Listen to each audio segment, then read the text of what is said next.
주진우 라이브.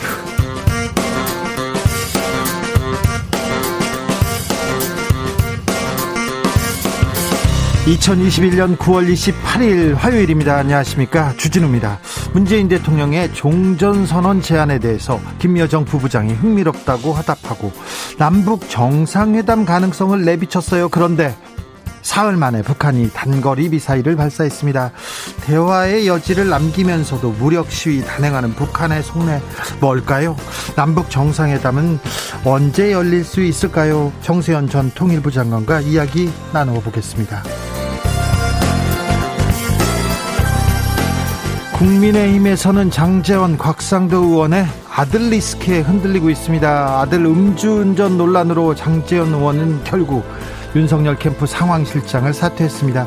아들 50억 원 퇴직금 논란, 곽상도 의원은 의원직 사퇴 거부하고 있습니다. 이준석 대표는 의원직 제명을 언급하기도 했는데요. 국회에서 여야가 언론중재법 두고 평행선을 달리고 있는데 막판 협상 계속하는데 왜 합의는 안 될까요? 최가박당에서 물어보겠습니다. 코로나와 함께한 20개월, 하루라도 빨리 일상으로 돌아가기 위해서 백신 접종 속도 빨리 높여야 합니다. 위드 코로나로 가기 위해서 백신 접종 80%가 완료돼야 하는데요. 정부는 그 시기가 10월 말 11월 초로 예상하고 있습니다. 현재 백신 접종 상황 어떤지 질병관리청 담당자와 이야기 나눠보겠습니다. 나비처럼 날아 벌처럼 쏜다. 여기는 주진우 라이브입니다.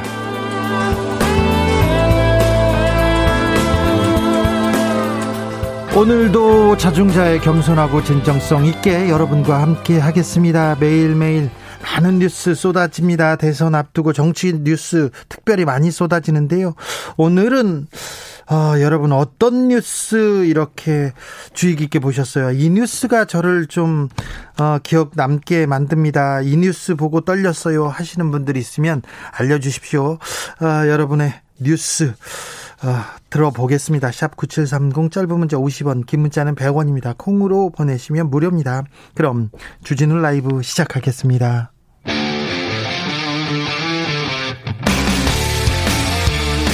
탐사보도 외길 인생 20년. 주 기자가 제일 싫어하는 것은?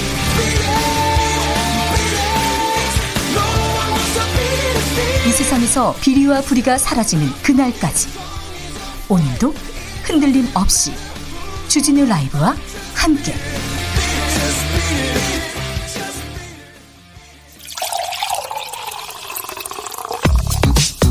진짜 중요한 뉴스만 쭉 뽑아냈습니다. 주 라이브와 뽑은 오늘의 뉴스 주스. 정상근 기자 어서 오세요. 안녕하십니까. 노란별님께서 비와요 얘기합니다. 비가 오기 시작했다는 소식 전해졌습니다. 비 오는 지역도 알려주십시오. 코로나 확진자가 오늘도 2,000명을 넘었네요. 네, 오늘 코로나19 신규 확진자 수가 2,289명이 나왔습니다. 어제보다 94명 줄었습니다만 코로나19 사태 이후 5번째로 큰 규모고요. 지난주 화요일에 비하면 560명이나 더 많습니다. 그런데 조금 그 상황을 보면 항상 수요일 날 많이 나왔잖아요. 네, 확진자 발생 패턴상 내일 확진자가 더 늘어날 가능성이 있어서 좀 우려가 되고 있습니다. 그래도 정부는 그 위드 코로나를 더 이상은 미룰 수 없다라는 입장인데요. 문재인 대통령은 오늘 소상공인과 자영업자들의 피해가 누적되면서 더는 버틸 여력이 없어지는 상황이라면서 단계적 일상 회복의 시간을 마냥 늦출 수 없다라고 밝혔고요. 네. 이 권덕철 보건복지부 장관도 이 방송 기자클럽 초청 토론회에 참석해서 현재 거리두기 체계를 국민들이 준수하기 상당히 어려운 상황이라고 말했습니다. 문제는 백신 접종률인데요. 백신 접종에 대해서는 잠시 후에 저희가 질병관리청 담당자하고 자세히 이야기 나눠보겠습니다. 남북이 좀 가까워지나 대화를 시작하나 했는데 북한이 미사일을 쏘았네요. 또 미사일을. 네, 오늘 오전 6시 40분쯤 이 북한 자강도 무평리 일대에서 단거리 미사일로 보이는 발사체 한 발이 동해 쪽으로 발사가 됐다고 합동참모본부가 밝혔습니다. 북한 김여정 노동당 부부장이 지난 25일 담화에서 남북 공동연락사무소 재설치 그리고 남북 정상회담 가능성을 내비친 지 사흘 만입니다. 네. 발사체는 30km 남짓한 고도 아래에서 200km에 미치지 않는 거리를 날아간 것으로 포착이 됐는데요. 현재 군 당국은 발사체의 종류에 대해 신중한 입장을 밝히고 있습니다. 우리는 바로 회의를 했죠? 네, 정부는 오늘 오전 8시부터 1시간여 동안 이 서훈 국가안보실장 주재로 국가안전보장회의 상임위원회 긴급회의를 열고 북한의 발사체와 관련한 대응 방안을 논의했습니다. NSC 상임위원들은 한반도의 정세 안정이 매우 기묘한 시기에 발사가 이뤄진 것에 유감을 표명했고요. 예.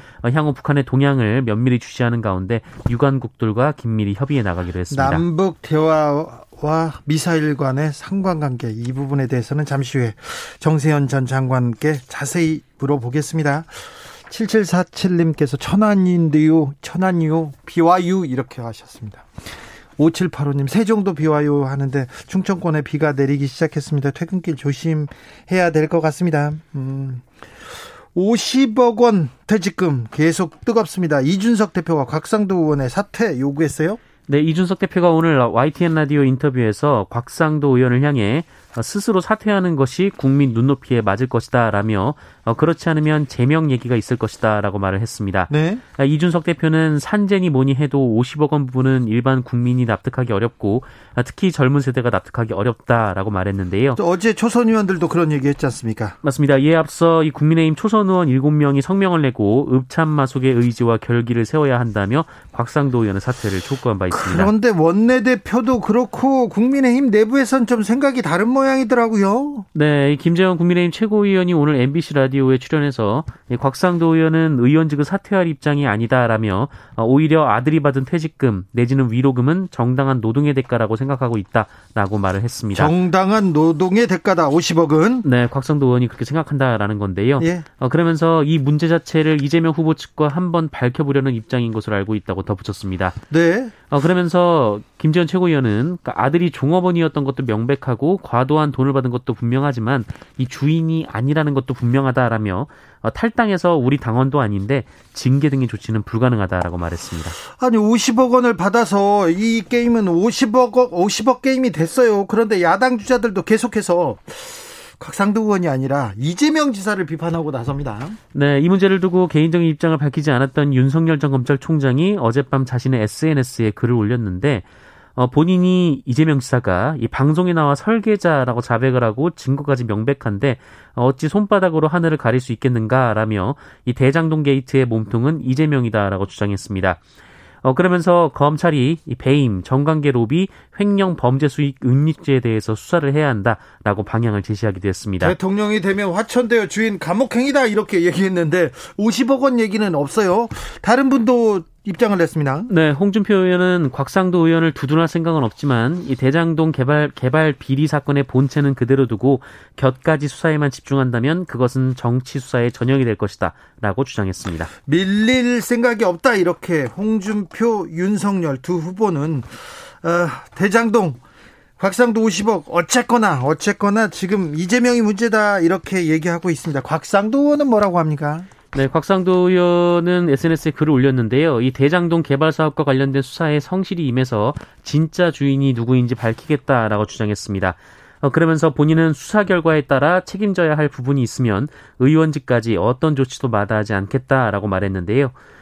또 아들의 성과급 50억 원에 대해 서울중앙지검이 수사에 나섰다고 한다라면서 신속한 수사를 요청한다라고 주장했고 그러면서 대장동 개발 사업에 어떤 영향력을 행사한 바 없고 화천대유와 관련해서 국회의원의 직무상 어떤 일도 발언도 한 바 없다라고 주장했습니다. 50억 원 떳떳하다고 계속 얘기하는데 본인이 다른 사람 아들, 다른 사람 딸한테는 그렇게 손가락질을 했어요. 그래서 더 이게 공정한가 계속 이게 떳떳한가 계속 얘기했는데 본인한테 그 손가락이 지금 향하고 있습니다. 곽상도 의원이 어떤 입장을 내도 이걸 진짜 젊은 세대들은 어떻게 받아들일지 이준석 대표가 한 말이 조금 수긍이 간다는 그런 사람들이 많은데 어찌 흘러가는지 지켜보겠습니다.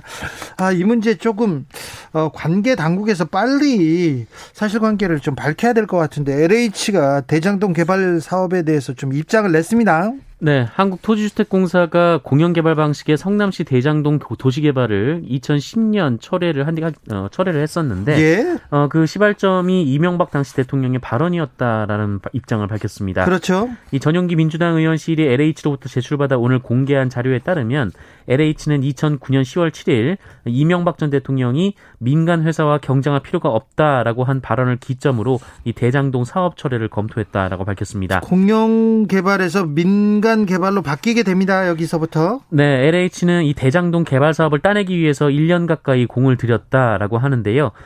그래서 2008년부터 이 성남시에 계속해서 도시개발구역을 지정해달라라고 촉구를 했는데 성남시와 왔다 갔다 하다가 성남시가 제안을 받아들여서 이 주민들의 공람 절차를 갖기 시작했습니다. 네. 그런데 이 공람 절차 이틀 뒤에 이명박 전 대통령이 직접 민간 기업이 이익이 나지 않아서 일을 안 하겠다는 부분을 보완해야 한다라는 말을 했다는 겁니다. 네. 그리고 이지송 당시 LH 사장은 이튿날 기자회견에서 네. 민간과 경쟁하는 부분은 폐지하겠다라고 밝혔습니다. 이지송 LH 사장은 현대건설에서 이명박 대통령을 모셨던 사람입니다. 네, 그리고 같은 달 그 LH 국정감사에서 이 대장동이 지역구인 신영수 한나라당 의원이 이지송 사장에게 LH가 대장동 도시개발 사업에서 철수하라라는 취지의 질의를 했다고 하는데요. 예. 이후 LH는 진행 중이던 개발 사업 400여 개 중 138개의 사업을 철회했고 이 중에 대장동 개발 사업이 포함됐다라고 LH는 밝혔습니다. 한편 이 신영수 전 의원의 동생이 이 대장동 민간개발 시행사 대표로부터 2억 원을 받은 혐의로 2015년 구속 기소된 바 있습니다. 2015년에 남욱 변호사도 그때 구속됐다가 1, 2심에서는 무죄를 받지만 구속됐죠. 이 로비를 했다가. 이 부분이 대장동 개발 사업에서 이 첫 단추인데 이 부분에 대해서 언론이 조금 집중하지 않는 것 같아서 조금 왜 그럴까 하는 의문이 계속 커져만 가고 있습니다. 3237님 성북동 삼선동 BYU 얘기합니다. 김종원님 대전도 BYU 얘기합니다. 오늘 BYU 날인 것 같습니다. 윤석열 캠프에 있던 장제원 의원 물러났습니다. 네, 음주운전, 무면허운전, 경찰관 폭행 등으로 논란을 빚은 그 래퍼 노엘의 아버지 장제원 국민의힘 의원이 네. 오늘 윤석열 후보 캠프 총괄실장직에서 사퇴했습니다.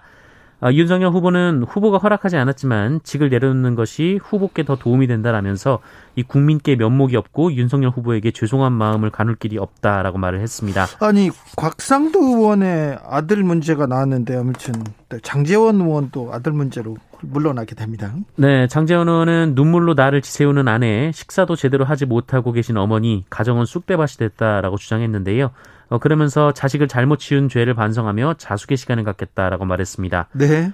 그런데 네. 어제 이 국민의힘 배현진 최고위원이 이 본인이 아닌 가족의 일이라고 회피할 일이 아니다라며 국민께 실망감을 갚기 위한 진정한 자숙의 자세가 필요하다라고 장제원 의원을 비판한 바 있었는데 이 조선일보에 따르면 장제원 의원이 그 발언 후 배현진 의원에게 전화를 걸어서 항의를 하고 두 사람 사이에 말다툼이 있었다라고 합니다. 음주운전, 무면허운전 그리고 경찰관 폭행이 있었습니다. 래퍼 노엘 아버지 장제원 의원. 아무튼 캠프에서 물러났어요. 뭐 다른 일을 할 수는 있는데 그 상황실 총괄실장직에서 사퇴했다고 합니다. 내일 언론중재법 개정안을 다시 논의하기로 했습니다. 네, 오늘도 언론중재법 개정안에 대한 입장을 좁히는 데 실패했습니다. 네. 여야 원내대표는 오늘 박병석 국회의장 주재로 언론중재법 수정안에 대해서 논의를 했습니다만 접점을 찾지 못하고 합의에 이르지 못했습니다. 국회는 싸우는 곳이다. 합의하는 곳이 아니다. 네, 이 말이 다시 또 그렇게 사실로 드러납니다. 네, 민주당 윤호중 원내대표는 29일, 그러니까 내일까지 단일화를 마련하도록 노력하겠다라고 했고, 김기현 국민의힘 원내대표도 내일 오후 5시에 다시 만나서 논의를 더 진행하겠다라고 했습니다만, 가장 핵심적인 이 징벌적 손해배상제, 열람차단 청구권 도입 등에서 이견이 좁혀지지 않고 있는 상황이라고 합니다. 거의 접점을 찾았다는 보도도 있었는데요. 네, 다만 민주당이 강행 처리할 분위기는 아니라고 하는데요. 네. 이 박병석 의장이 여야 합의 없이 직권 산정을 하지 않겠다라는 입장인데다가 이 청와대도 부담스러워하는 것으로 전해졌습니다. 네, 국민들도 좀 관심을 잃어버린 것도 같습니다. 중요한 내용인데 지금 관심은 화천대유보다 50억 원에 가 있습니다. 성추행 피해를 입고 극단적인 선택을 한 공군 여중사의 가족들이 기자회견을 열었습니다. 네, 이 선임 간부에게 성추행 피해를 당하고 극단적 선택을 한 공군 제20 전투비행단 여성 부사관 사건과 관련해서 군 당국의 최종 수사 결과 발표를 앞두고 있는데요. 오늘 고인의 부친이 이 군인권센터에서 기자회견을 열고 군 당국을 강하게 비판했습니다.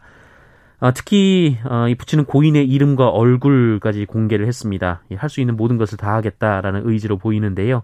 이 고인의 이름은 이예랑 중사입니다.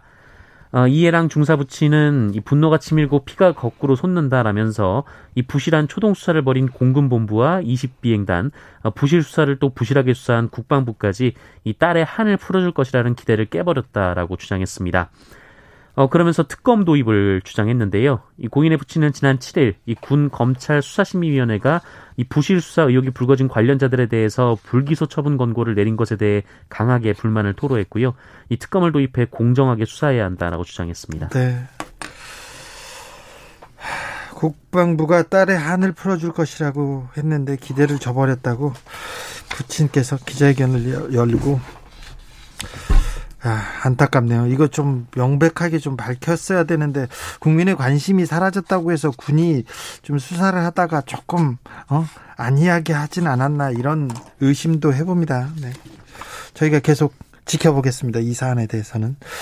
한 소방서장이 지인을 119 구급차에다 태워가지고 서울까지 데려다 줬다고요? 네, 이 전북 정주 덕진 소방서장이 119 구급차를 이용해 친분 있는 환자를 서울로 이송할 것을 지시한 사실이 알려져 이 무리를 빚고 있습니다. 덕진 소방서장이요? 네, 이 전북 소방본부는 감찰 조사에 돌입했고요. 이 당사자는 규정과 절차를 위반한 잘못을 인정하며 처벌 시 달게 받겠다라는 입장인 것으로 전해졌습니다. 어떤 일이 있었어요?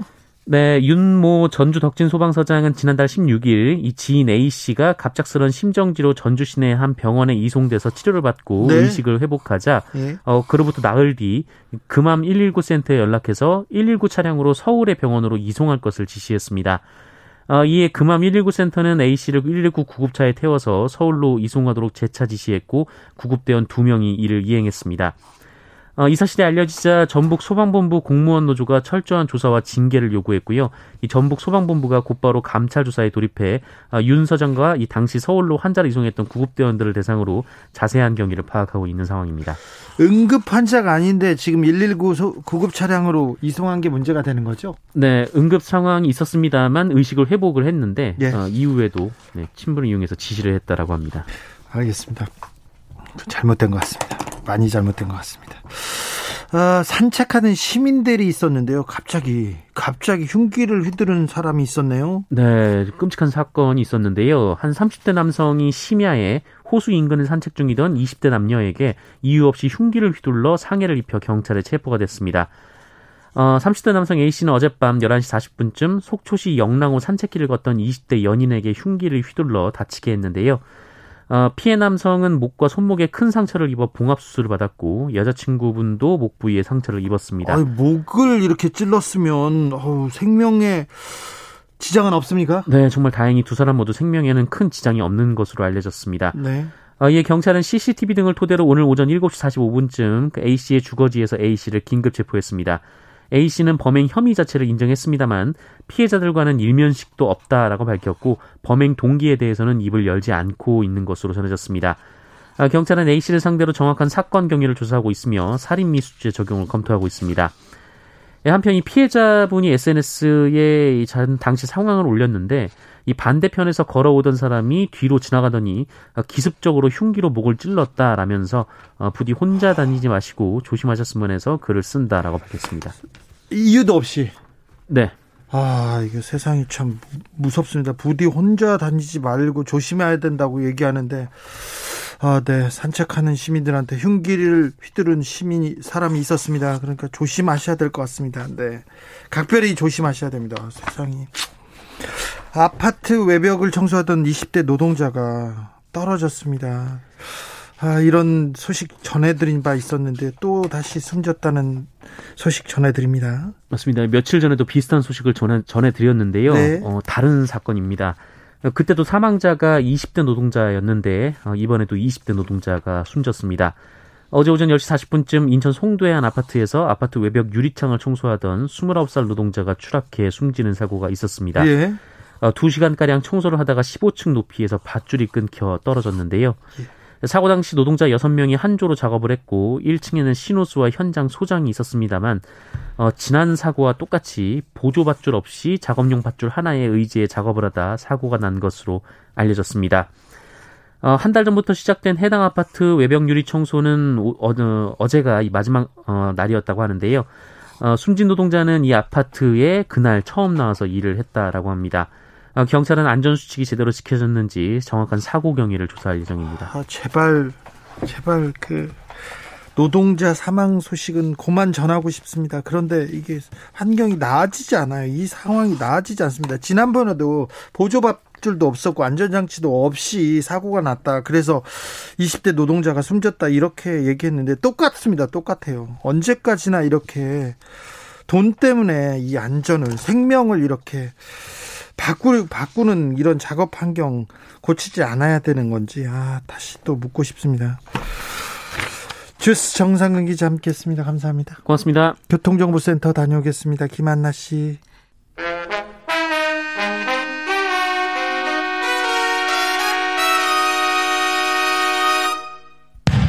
주진우 라이브 돌발 퀴즈. 오늘의 돌발 퀴즈는 객관식입니다. 문제를 잘 듣고 보기와 정답을 정확히 적어 보내주세요. 드라마 오징어 게임이 전세계 넷플릭스 인기순위 1위를 달리고 있습니다. 이 드라마 덕분에 외국인들이 한국의 놀이 문화에 푹 빠졌다는데요. 필리핀 도심 한복판에 세워진 거대한 인형 앞에서 이 놀이를 하는 영상이 인터넷에 올라오기도 했습니다. 이 놀이는 술래가 벽을 보고 이것이 피었습니다 라는 구호를 외치다가 구호가 끝남과 동시에 뒤를 돌아봤을 때 움직이는 사람이 있으면 잡아내는 놀이인데요. 여기서 이것에 들어갈 꽃 이름은 무엇일까요? 보기 드릴게요. 보기 1번 나팔꽃, 2번 진달래꽃, 3번 무궁화꽃. 다시 한번 들려드릴게요. 보기 1번 나팔꽃, 2번 진달래꽃, 3번 무궁화꽃. 샵9730 짧은 문자 50원, 긴 문자는 100원입니다. 지금부터 정답 보내주시는 분들 중 추첨을 통해 햄버거 쿠폰 드리겠습니다. 주진우 라이브 돌발 퀴즈 내일 또 만나요.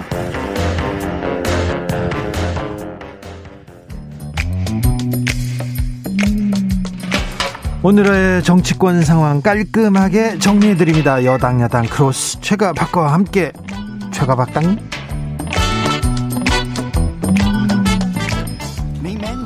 여야 최고의 파트너입니다. 주진우 라이브 공식 여야 대변인 두 분 모셨습니다. 박성준 더불어민주당 의원 어서 오세요. 네, 안녕하세요. 최영두 국민의힘 의원 어서 오세요. 네, 안녕하십니까. 네. 최영두 의원님. 네. 언론중재법 그래서 어떻게 하신다고요? 지금 5시에 또 여야가 다시 이제 협상을 하고 있습니다. 협상하고 있는데. 협상은 계속하고 합의는 안 합니까? 이게 이제 사실은 제가 볼 때는 민주당이 결단을 해야 될 문제입니다. 민주당이? 예, 왜냐면은 대통령께서도 이제 귀국 기내 유엔 다녀오신 뒤에 기내에서 국제사회나 국내 걱정과 우려가 많다라는 지적을 하고 이게 조금 기류가 변화가 있는 것 같습니다. 그런데 사실은 이게 국민들을 이제 잘못된 언론 보도로의 피해와 명예훼손을 신속하게 복구해야 된다는 측면에서는 다 동의를 합니다. 동의하시죠? 그렇죠. 네. 근데 그 방법을 이제 저희들은 한 해 한 4천 건 되는 언론중재위 사건에서 그 사람들이 빨리 정정보도나 반론을 낼 수 있도록 그렇게 해주는 것을 하고, 그런데 지금 민주당이 아니란 것은 한 해 한 270건 정도 되는 언론사 상대, 언론인 상대 손해배상 소송에 5배 징벌적 무기를 줌으로써 그 말하자면 언론이 좀 겁을 먹어서 이제 이런 오보를 안 하도록 하겠다 이런 취지거든요. 그런데 그게 국제사회에서는 인정받기 힘듭니다. 그래서 유엔 인권이사회에서 특별보고관도 이제 걱정하는 편지를 냈고 국내 여러 인권단체 언론에 반대하고, 그러니까 저희들은 협상할 때 그거를 좀 번지수가 좀 잘못되었으니 빼고 언론 정정보도, 반론 보도를 좀 강화하자 이런 제안을 해왔습니다. 박성준 의원님. 이제 이 언론중재법 관련해서는 뭐 여야의 어떤 입장 차이가 워낙 컸고요. 지난 8월 30일 날 합의한 이후에 한 달 정도 시간을 주지 않았습니까? 8인 협의체를 둬서 11번 협의 과정이 있었는데 오늘 결과를 보면 전혀 합의가 이루어지지 않지 않습니까? 그래서 네. 오늘 본회의에서도 올리지 못했는데 크게 쟁점은 세 가지거든요. 정정보도 청구권, 지금 뭐 최영두 의원이 얘기한 징벌적 손해배상, 그다음에 하나가 이제 열람 차단 청구권 이렇게 있는데 정정보도 청구권 관련돼서는 의견이 없고요. 과거에 그동안에 어떤 논쟁이 됐던 징벌적 손해배상이라든가 열람 차단 청구권 관련해서는 합의를 이루지 못했습니다. 그래서 오늘 5시에 다시 이제 만나서 원내대표가 이제 논의 중인 것을 좀 알고 있는데, 이렇게 돼서는 그러면 오늘 시점에서 이렇게 안 됐는데, 그 다음에 또 시간 둬서 또 합의가 되겠느냐. 내일은 되겠느냐. 합의가 될까요? 안 됩니다. 그래서 이것은 내일 정도는, 결정을 해야 되는 시기가 아니냐 이렇게 저는 지금 마지막 그저 언론인들의 민주당 출입하는 기자들 이야기라든가 마지막 원내 지도부 이야기 간접적으로 들어보면은 이거 정말 그 징벌적 손배라는 것은 실제로 얻는 실익보다 여기에 대한 부정적 인식 때문에 더 큰 문제를 역풍이 있겠다 해서 징벌적 손배는 조금 빼는 것으로 아마 민주당 내부에서 논의가 되는데. 최영도 의원님. 예. 그런데 이제 민주당 내부 반발이 너무 크니. 아니, 요거는 이제 징벌적 손해배상이라고 하지만 이 법 자체가 이제 언론중재법인데 가장 어디에서 출발하냐면 가짜 뉴스에 의한 피해를 어떻게 할 거냐에 대한 출발이거든요. 그랬을 경우에 그 구제법의 접근으로서 징벌적 손해배상이 나온 거기 때문에 이제 여야 협의 과정, 합의 과정에서의 여러 이제 안들이 나왔는데 과연 이 부분을 뺐을 때 이 법의 의미가 있겠느냐? 여기에 대한 본래 취지도 문제가 생기는 거기 때문에. 그렇죠. 언론중재법 왜 만들었어요? 왜 만들었습니까? 이렇게 나올 수밖에 없는 겁니다. 그게 이제 조금 관역을 잘못 잡았다는 게 제 생각입니다. 국제사회 여론도 그렇고 이게 유엔 인권보고관이라든가 국가인권위원회 결정문을 보면은요 어떤 거냐면은 이런 것이 항상 그 기본권의 제한을 초래할 수가 있고 또 뜻하지 않은 위축 효과, 봉쇄 효과를 가질 수 있다. 그러니까 공직자라든가 권력 비리에 대한 이 자유로운 감시, 비판이라는 것이 언론의 기능이고 민주사회를 위한 지탱하는 하나의 공기인데 그것을 자칫 위축시킬 수가 있다. 그래서 뭐 있습니다. 뭐 비례성의 원칙, 그다음에 적법성의 원칙, 뭐 또는 그 명확성의 원칙 이런 것들이 기준이 국제적인 기준이 있고 국내도 헌법상 기준이 있거든요. 그래서 이걸 좀 잘못 근데 이런 겁니다. 10억짜리 손배소를 해가지고 나중에 5년 뒤에 3년 뒤에 받은들 그 사이에 물질적 피해는 지금 법원 판결도 됩니다. 경제적 피해는 측정이 가능하니까. 그러니까 정신적 피해, 명예에서의 피해 이것을 회복하는 것은 너무 늦어지면 회복도 안 돼요, 사실은. 네. 어지럼증 생기고 그러면. 제가 하나 언급을 좀 하고 싶은 최 의원님이 이제 기본권과 관련된 얘기를 했는데 우리나라 이제 민주주의 과정이라는 것이 언론, 출판, 집회, 결사 이 자유권적 기본권과 관련된 치열한 싸움의 과정이었어요. 특히 이제 언론 자유에 대한 싸움들이 얼마나 컸습니까? 그런데 지금 우리나라 민주주의 성숙도로 봤을 때 언론의 자유가 전 세계가 다 인정하는 수준이란 말이죠. 그런데 언론의 자유가 이만큼 확장이 된 반면에 이 언론의 침해에 의해서 개인적 기본권이 침해됐을 경우에 구제받는 방법이 없더라는 거예요. 그래서 이 시점에 이 법이 나온 겁니다. 본래의 취지를 살려야 된다는 얘기입니다. 0119님께서 대한민국 언론이 정말 웃음이 퍼져나오는 말씀입니다. 징벌 없이는 안 된다고 봅니다. 얘기하고요. 2606님 형사처벌법 아닌데 손해배상을 빼면 무슨 의미가 있나요? 이런 의견도 주셨습니다. 아무튼 언론중재법, 언론개혁에 대해서는 반대하지 않죠. 지금 네, 언론이 언론이 자기의 역할을 제대로 하고 있나? 거의 모든 사람들이 아니라고 얘기하면서 언론 개혁을 외치고 있는데 언론중재법 아무튼 어찌 되는지 처리가 이번에도 좀 안 될 것도 같고 강행할 것도 같다고 하는데 지켜보시죠. 7595님 징벌적 손해배상보다 정정보도 청구권을 확대해 주십시오. 돈보다는 보도한 내용과 동일한 크기의 사이즈로 정정보도를 해주는 것이 전 좋다고 생각합니다. 이런 의견도 왔습니다. 네. 아무튼 민주당에서 언론개혁을 위해서 언론중재법 개정안이 첫 단추다, 첫 발이다 얘기하고 있는데 지금 국민들이 언론개혁에 대한 많은 찬성 입장을 보이면서도 언론중재법 개정안 이거 뭔가 좀 잘 설명해 주지 그런 사람들이 많다는 것도 좀 민주당이 네네. 좀 새겨들어야 될 것 같습니다. 그 언론중재법 얘기를 하더라도 다 50억 원은 어떻게 됐어요? 화천대유는요. 어지러우면 50억 원 주나요? 계속 그 얘기만 물어봅니다. 곽상도 의원 퇴직금 50억 원 나온다는 얘기가 여의도에서 그 국민의힘에서도 뜨겁죠. 그렇죠. 이건 사실은 깜짝 놀랄 일이죠. 이제 한 회사가 토지 공영개발인가요? 공영개발을 같이 최영도 의원님 목소리 힘이 없어졌네요. 해가지고 이게 3억 5천만 원 투자한 사람들이 4,040억 원 배당금 수익을 얻었다는 것도 놀랍더니 세상에 그 대리급 곽상도 의원 아들이라고 합니다만 대리한테 퇴직금을 50억을 주고 산재라고 하고 하는 것도 국민들이 받아들이기 어렵죠. 상상할 수 없는 일입니다. 도대체 돈이 얼마나 어떻게 돈을 이렇게 벌었길래 이렇게 돈이 펑펑 쓰여지고 그 돈들이 다 어디 갔나 4,040억 원이 이제 이런 것들이 더 크기 때문에 여기에 대해서는 이제 민주당도 할 말이 많은 것 같아요. 네. 이게 뭐 이전 역사도 있고 하는데 그래서 깨끗하게 한 2개월 동안 특별 검사해가지고 대선에 영향 끼치지 않도록 빨리 신속하게 이 문제를 정리하고 차제의 제도 개선까지 이루어내자. 대선 전에 빨리 특검하자. 박성준 의원님. 지금 이제 곽상도 의원의 아들이 이제 50억을 받았지 않았습니까? 우리가 항상 보면은 상식이냐 아니냐를 가지고 따져봐야 되는데 대리가 퇴직금을 50억을 받았다라는 거에 대해서 온 국민이 납득을 할 수 있겠습니까? 아니 최영도 의원도 그 부분은 지적하지 않습니까? 자, 그런데 이 국민의힘의 어떤 처리 과정들을 보면 이렇게 되는 거잖아요. 추석 전에 이미 50억 원이 받았다라는 것을 다 알고 있었는데 이 50억 원 받은 사실을 감추고 이 문제를 이재명 후보, 이재명 지사의 프레임으로 넘어갔단 말이에요. 그건 왜 그랬대요, 최영도 제 얘기 좀 감추려고 그게 감춰집니까 그게? 좀 감춘 거죠. 네, 그게 왜 그러냐? 화천대유는 누구 거냐고 했는데 실질적으로 좀 드러난 걸 보면 50억을 받은 사람이 곽상도 의원 아들 아닙니까? 그래서 수사하면 다 드러나는 것이고요. 그래서 수사자. 감출 수 있습니까? 지금 수사 과정은 이렇게 크게 방향이 돼 있죠. 그래서 이재명 지사도 하실 말씀이 많을 테고 이 역사가 우리 따져보니까 역사가 참 많은 땅입니다. 많은 땅인데 지금 이 땅에서 수익을 얻은 사람들이요. 이 대장동 일대에 신고된 토지거래 건수를 한번 2006년부터 2014년간 한번 뒤져봤어요. 9년간 해봤더니 그때 토지거래 건수 194건 중에 80%에 이르는 154건이 2009년 11월 이 개발 착수될 시점에 집중됐는데 네. 여기에서 한 30% 이상의 땅을 부동산 개발회사 C7이라는 회사가 인수를 해요. 근데 C7이 누구냐?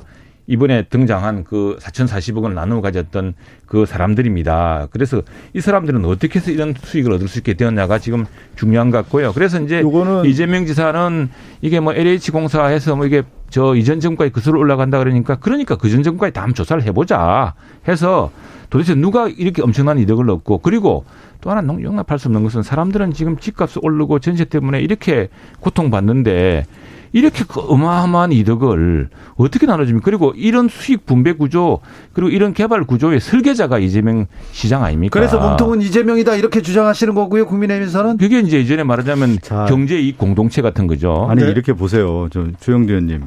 공당의 태도를 먼저 한번 짚어야 될 수밖에 없는데 이 관련된 부분은 이미 경찰, 검찰, 공수처가 수사를 하고 있는 상황이고요. 또 한편으로는 지금 곽상도 의원의 50억 원 아들의 수령에 대해서 원내 지도부라고 하는 김기현 원내대표가 이미 알고 있었다는 사실이 지금 드러나지 않았습니까? 그러면 어떻게 해야 되냐면 선조사와 선수사를 통해서 곽상도 의원이 왜 이런 문제가 나왔는지, 그럼 화천대유가 성격이 무엇이었는지, 왜 이런 아들이 취업을 하게 됐는지, 그럼 곽상도 의원은 이 사실을 알게 됐는지 없는지 이러한 것들을 다 조사한 다음에 발표를 해야 되는 겁니다. 그리고 나서 책임의 소재를 물어가는 것이 공당의 태도이고 국민의힘 원내 지도부의 책임 있는 모습인데 여기는 뭐 어떻게 한 거냐면 곽상도 원건에서는 할 말이 없죠. 할 말이 없는데 뭐냐면 하지 마시고 아니 화천대유도 마찬가지입니다. 이 화천대유에 가장 이야기해야죠. 박성준 의원님. 아니 화천대유에 관련된 모든 사건들을 보면 지금 국민의힘의 관계자들이 지금 많이 드러나고 있지 않습니까? 그러면 진상조사를 어디서부터 시작해야 되는 거냐면 국민의힘 내부의 진상조사를 만들어서 곽상도 의원부터 해서 출발을 해서 당시에 있었던 관계자들에 대한 조사를 먼저 한 다음에 선 조치를 한 다음에 그 다음에 선조사를 한 다음에 후 조치를 하는 것이 맞습니다. 그 다음에 이 탈당 문제라든가 정당의 그런 그리고 그 당시에는 여당이니까 이쪽에 있다가 지금은 민주당 쪽으로 다 줄 선 사람들이라는데 그게 어떻게 강제 수사가 됩니까? 그러니까 그냥 진짜 지난번에 우리 언제입니까? 민주당이 한번 시작했던 그 드루킹 사건 때 2개월 동안 특검했습니다. 2개월 동안. 그렇게 처럼 2개월 동안 딱 쌈박하게 한번 하시죠. 뭐 보통 이제 제가 특검 법사위 이제 활동을 하다 보니까 모든 특검이 한 13번 정도 있었는데요. 경찰 수사, 검찰 수사가 이어진 다음에 부안적인 개념으로서 특검이 이루어졌더라고요. 보니까. 그렇죠. 지금은 경찰 수사와 검찰 수사의 단계이기 때문에 지금 특검의 단계가 아니다라는 말씀을 좀 드리겠고요. 왜냐하면 지금 이제 특검을 야당에서 얘기하는 것은 뭐냐면 하나의 어떤 정치적 전략이죠. 이것을 시간을 끌겠다라고 하는 어떤 차원에서 지금 나온 거 아니냐. 이렇게 국민의힘 관계자가 많이 있는데 빨리빨리 조사해 잡아가셔야지. 그러니까 왜 특검을 안 합니까? 자, 이명수님께서 화천대유 모든 직원이 퇴직금 그리 받았나요? 곽상도 아들만 그렇게 많이 받았습니다. 얘기했고요. 2460님 특검 2달 안에 안 끝나고 대선까지 간다에 몇 달 갑니다. 전 재산과 손목 건다 얘기합니다. 특검은 그 기간을 정할 수가 있습니다. 그래서 드루킹 때도 그렇게 정했던 거예요. 6747님께서 MB정부까지 특검을 확대해야 하지 않나요? 그 당시 민영개발 전수조사 필요합니다 얘기했고요. 하시죠. 다 안 틀었습니까 지금까지? ISY님께서 네. 최영두 의원님 저 하포 구민입니다. 마산 하포 마산 하포 구민이 항상 듣고 계시네. 왠지 모르게 손바닥으로 하늘을 가리는 듯한 느낌은 저만 느끼는 걸까요? 손바닥으로 하늘을 가릴 수 없죠. 그래서 특검을 해서 사치다 하자는 겁니다. 그러면 최영두 의원께서는 지금 곽상도 의원 뭐 이거는 국민이 참 이거 어떻게 가립니까? 그 말 참 유구무원이고 그래서 아니 지금 참 마속이고 뭐랍니까 우리 이준석 대표는 참 뼈를 바르고 그래서 그런 이야기를 이준석 대표는 몰랐던 것 같아요. 지금 저 내용을 보면요. 이 때문에 미국 갔다 다녔어요. 아니 미국 다녔을 때 그러면 당 대표에게 이러한 중요한 사건에 대해서 보고도 안 합니까? 국민의힘 입장에서는 저는 이해가 안 가는 거예요. 할 말이 없습니다. 그만하시죠. 그만해요. 그거는 빨리. 박성준 의원님 나빠. 이제 그만하자잖아요. 그건 뭐 감출 수 있는 것도 아니고 이제 뭐 대대적인 수사 단계에 들어갔으니까. 아니 이제 화천대유 뭐 여러 얘기가 나오는데 여기에서 이제 곽상도 의원에 대한 부분을 국민의힘에서 명확하게 설명하지 않으면 이 부분은 국민이 납득할 수가 없는 문제입니다. 자, 그런데 박성준 의원님한테 질문할게요. 이재명 지사가 대장동 개발 성공한 민간 합동 개발이라고 한 적이 있어요. 민간에서 이익을 지나치게 많이 가져갔다면 이 부분을 좀 들여다볼 필요는 있지 않을까요? 그렇기 때문에 오늘 공영 개발에 의해서 개발 이익을 환수하겠다라고 하는 공청회도 열고요. 토론회도 열었습니다. 그동안에 보니까 이제 이 대장동 개발과 관련해서 뭐 워낙 뉴스가 많이 나와서 다들 알고 계시겠지만 처음에 LH 중심에서 공공 개발을 하려고 했지만 사실 그 당시 이제 국민의힘의 로비에 의해서 민간 개발로 넘어갔다가 이재명 시장이 되고 그게 이제 공영 개발이라고 하는 거, 민간 개발과 공공 개발을 합작한 그것에 의해서 개발하지 않았습니까? 그래서 실제 처음부터 개발 이익에 대한 부분을 확보하는 차원에서 성남시가 모범 사례로 된 겁니다. 5,503억 원을 받들어서 그것을 주민과 시민에게 국민에게 돌려줬다라는 것이 그동안에 이제 나왔던 모범 사례였는데 지금 보니까 이익에 대한 부분을 지금 상당히 이제 큰 이익이 남았는데 그 부분에 대한 것들은 앞으로 있다고 하면 어떻게 하겠느냐. 이 부분은 이제 앞으로 제도적인 차원에서 보완을 해야 된다는 목소리가 나오는 거죠. 그 전에 이제 빨리 검찰, 경찰 수사 빨리 이루어져야 될 텐데 화천대유로 둘러싼 의혹이 이제 전방위로 확산되고 있지 않습니까? 그런데 지금 서울 용산경찰서가 맡았는데 화천대유 대표 그리고 대주주를 소환 조사한 거 말고는 지금 한 게 없습니다. 형사 입건도 하지 않았고요. 공수처 같은 경우는 뭐 드러나지도 않았는데 야권의 대권 주자를 피의자로 입건하지 않았습니까? 뭐 그런 것도 아니고 또 지금 그나마 이제 이재명 캠프가 김기현 원내대표, 국민의힘 원내대표로 허위사실 유포로 고발한 사건이 이제 서울지검 공공수사 2부에 배당됐을 뿐이고요. 이게 수사가 늦어져서는 안 됩니다. 이런 문제는 이재명 지사도 빨리 털기 위해서 해야 되고요. 다음에 우선 이 대장동 게이트라는 것이 이재명 지사 스스로가 설계한 것이라고 자랑을 했고 자신의 주대로 추진한 성남시 대표적 모범 사업이었는데 이렇게 개인들이 성남 시민들이 그리고 성남시의 땅 주인들이 그렇게 희생하고 땅값을 그렇게 띄고 집값으로 지금 고통받고 있는데 그 공공이익으로 제대로 환수해야지. 사실상 정확히 이야기하면요. 이 구조는 이렇게 나올 수가 없답니다. 설계를 이렇게 잘못하지 않고서는. 집값 얘기를 하는데 2009년, 10년 이 당시부터는 상당히 그 집값 자체가 하락세였어요. 그래서 하우스 푸어가 나올 정도로 어려운 상황이었고 그 다음에 이 개발 사업이 이제 2015년부터 사실 이제 실질적으로 이루어지는데 2015년, 16년에 보면 박근혜 정부 당시에 최경환 부총리가 LTV, DTI를 이제 완화하면서 집 사라 이렇게 되면서 이제 부동산이 그 당시 이제 움직이기 시작하는 건데 처음에 이 부동산에 대한 개발이라는 것이 어느 시점에는 땅값이 올라갈 수도 있고 내려갈 수도 있는 겁니다. 그렇지만 이 부분을 이제 그 개발 당시 할 때 공공 관련된 부분하고 민간 개발 관련된 부분을 합작했을 때 실제 이익을 얼만큼 가져올 수 있냐에 대한 부분을 가지고 미리 실질적으로 어떤 선제적 조치를 했기 때문에 모범세례라고 뽑혔던 겁니다. 이재명 지사가 설계자라면 왜 이재명 지사는 곽상도 의원 아들한테 50억을 설계를 했을까? 그런 질문이 이어집니다. 반야님께서 이재명 지사는 나쁜 사람, 나쁜 아버지입니다. 남의 아들은 50억 벌게 해줬다고 하는데 왜 지사님 아들은 50억 못 벌게 했습니까? 이재명 지사는 나쁜 아버지입니다. 그렇게 되면 어떻게 되냐면 이재명 지사가 곽상도 의원에게 도움을 줬다라는 등식이 성립되는데. 이재명 지사가 지금 곽상도 의원한테 준 거죠? 그렇게 지금 야당에서 주장을 하면 그런 등식이 성립되는데 어떻게 있을 수가 있는 일이겠습니까? 네. 말도 안 되는 일을 지금 계속 얘기를 하는 거죠. 이게 이제 2010년 6월에 이게 당시에 이제 그런 문제가 있었을 것 같아요. 그 LH가 공영 개발을 포기를 합니다. 이 지역을. 그랬을 때 지금 이제 떼돈 번 사람들이 당시에 무슨 아까 얘기했듯이 C7인가요? 뭐 이런 거 등등을 해서 이 땅을 많이 삽니다. 그랬다가 2010년 10월에 이재명 성남시장이 이걸 공영개발로 바꾸거든요. 공영개발을 바꾼다는 건 무슨 일이냐면 땅의 그 수용. 네. 그러니까 제일 공영개발에서 이번에 우리 많이 공부하지 않습니까? 제일 중요한 것은 그 수용의 어려움입니다. 좋은 땅을 수용하기 어렵습니다. 다 주인이 다르기 때문에. 근데 공공개발이 되면 수용이 굉장히 쉬워집니다. 예. 그게 공영개발이 되면 수용을 하고 그걸 이제 완전히 공용을 하지 않고 거기에 뜻밖의 후순위는 이익은 다 가져가게 만드는 이런 구조로 설계를 해요. 이게 지금 이 대장동 사건에 왜 이렇게 몇몇 민간인들이 작은 돈을 이렇게 넣고서 이렇게 큰 돈을 벌어갈 수 있느냐. 그중에 이제 곽상도 의원 아들까지 드러나게 된 것이죠. 그런데 네. 그래서 그건 뭐 어떻게 가리겠습니까? 다 드러난 사람 다 이제 뭐 조사받을 수밖에 없고. 손바닥으로 하늘을 못 가린다. 오늘 최영도 의원이 말씀하셨어요. 장봉규님께서는 대장동 사건 이재명 책임이라면 고발사주 책임은 당연히 윤석열 책임 아닌가요? 이렇게 물어봅니다. 그런데 거기에 이제 고발사주에다가 제보사주가 또 의혹이 등장해가지고. 제보사주요? 네. 아타락샤님께 LH 투기처럼 대장동 투기 세력도 전수조사 필요합니다. 이렇게 얘기하는데. 해야 됩니까?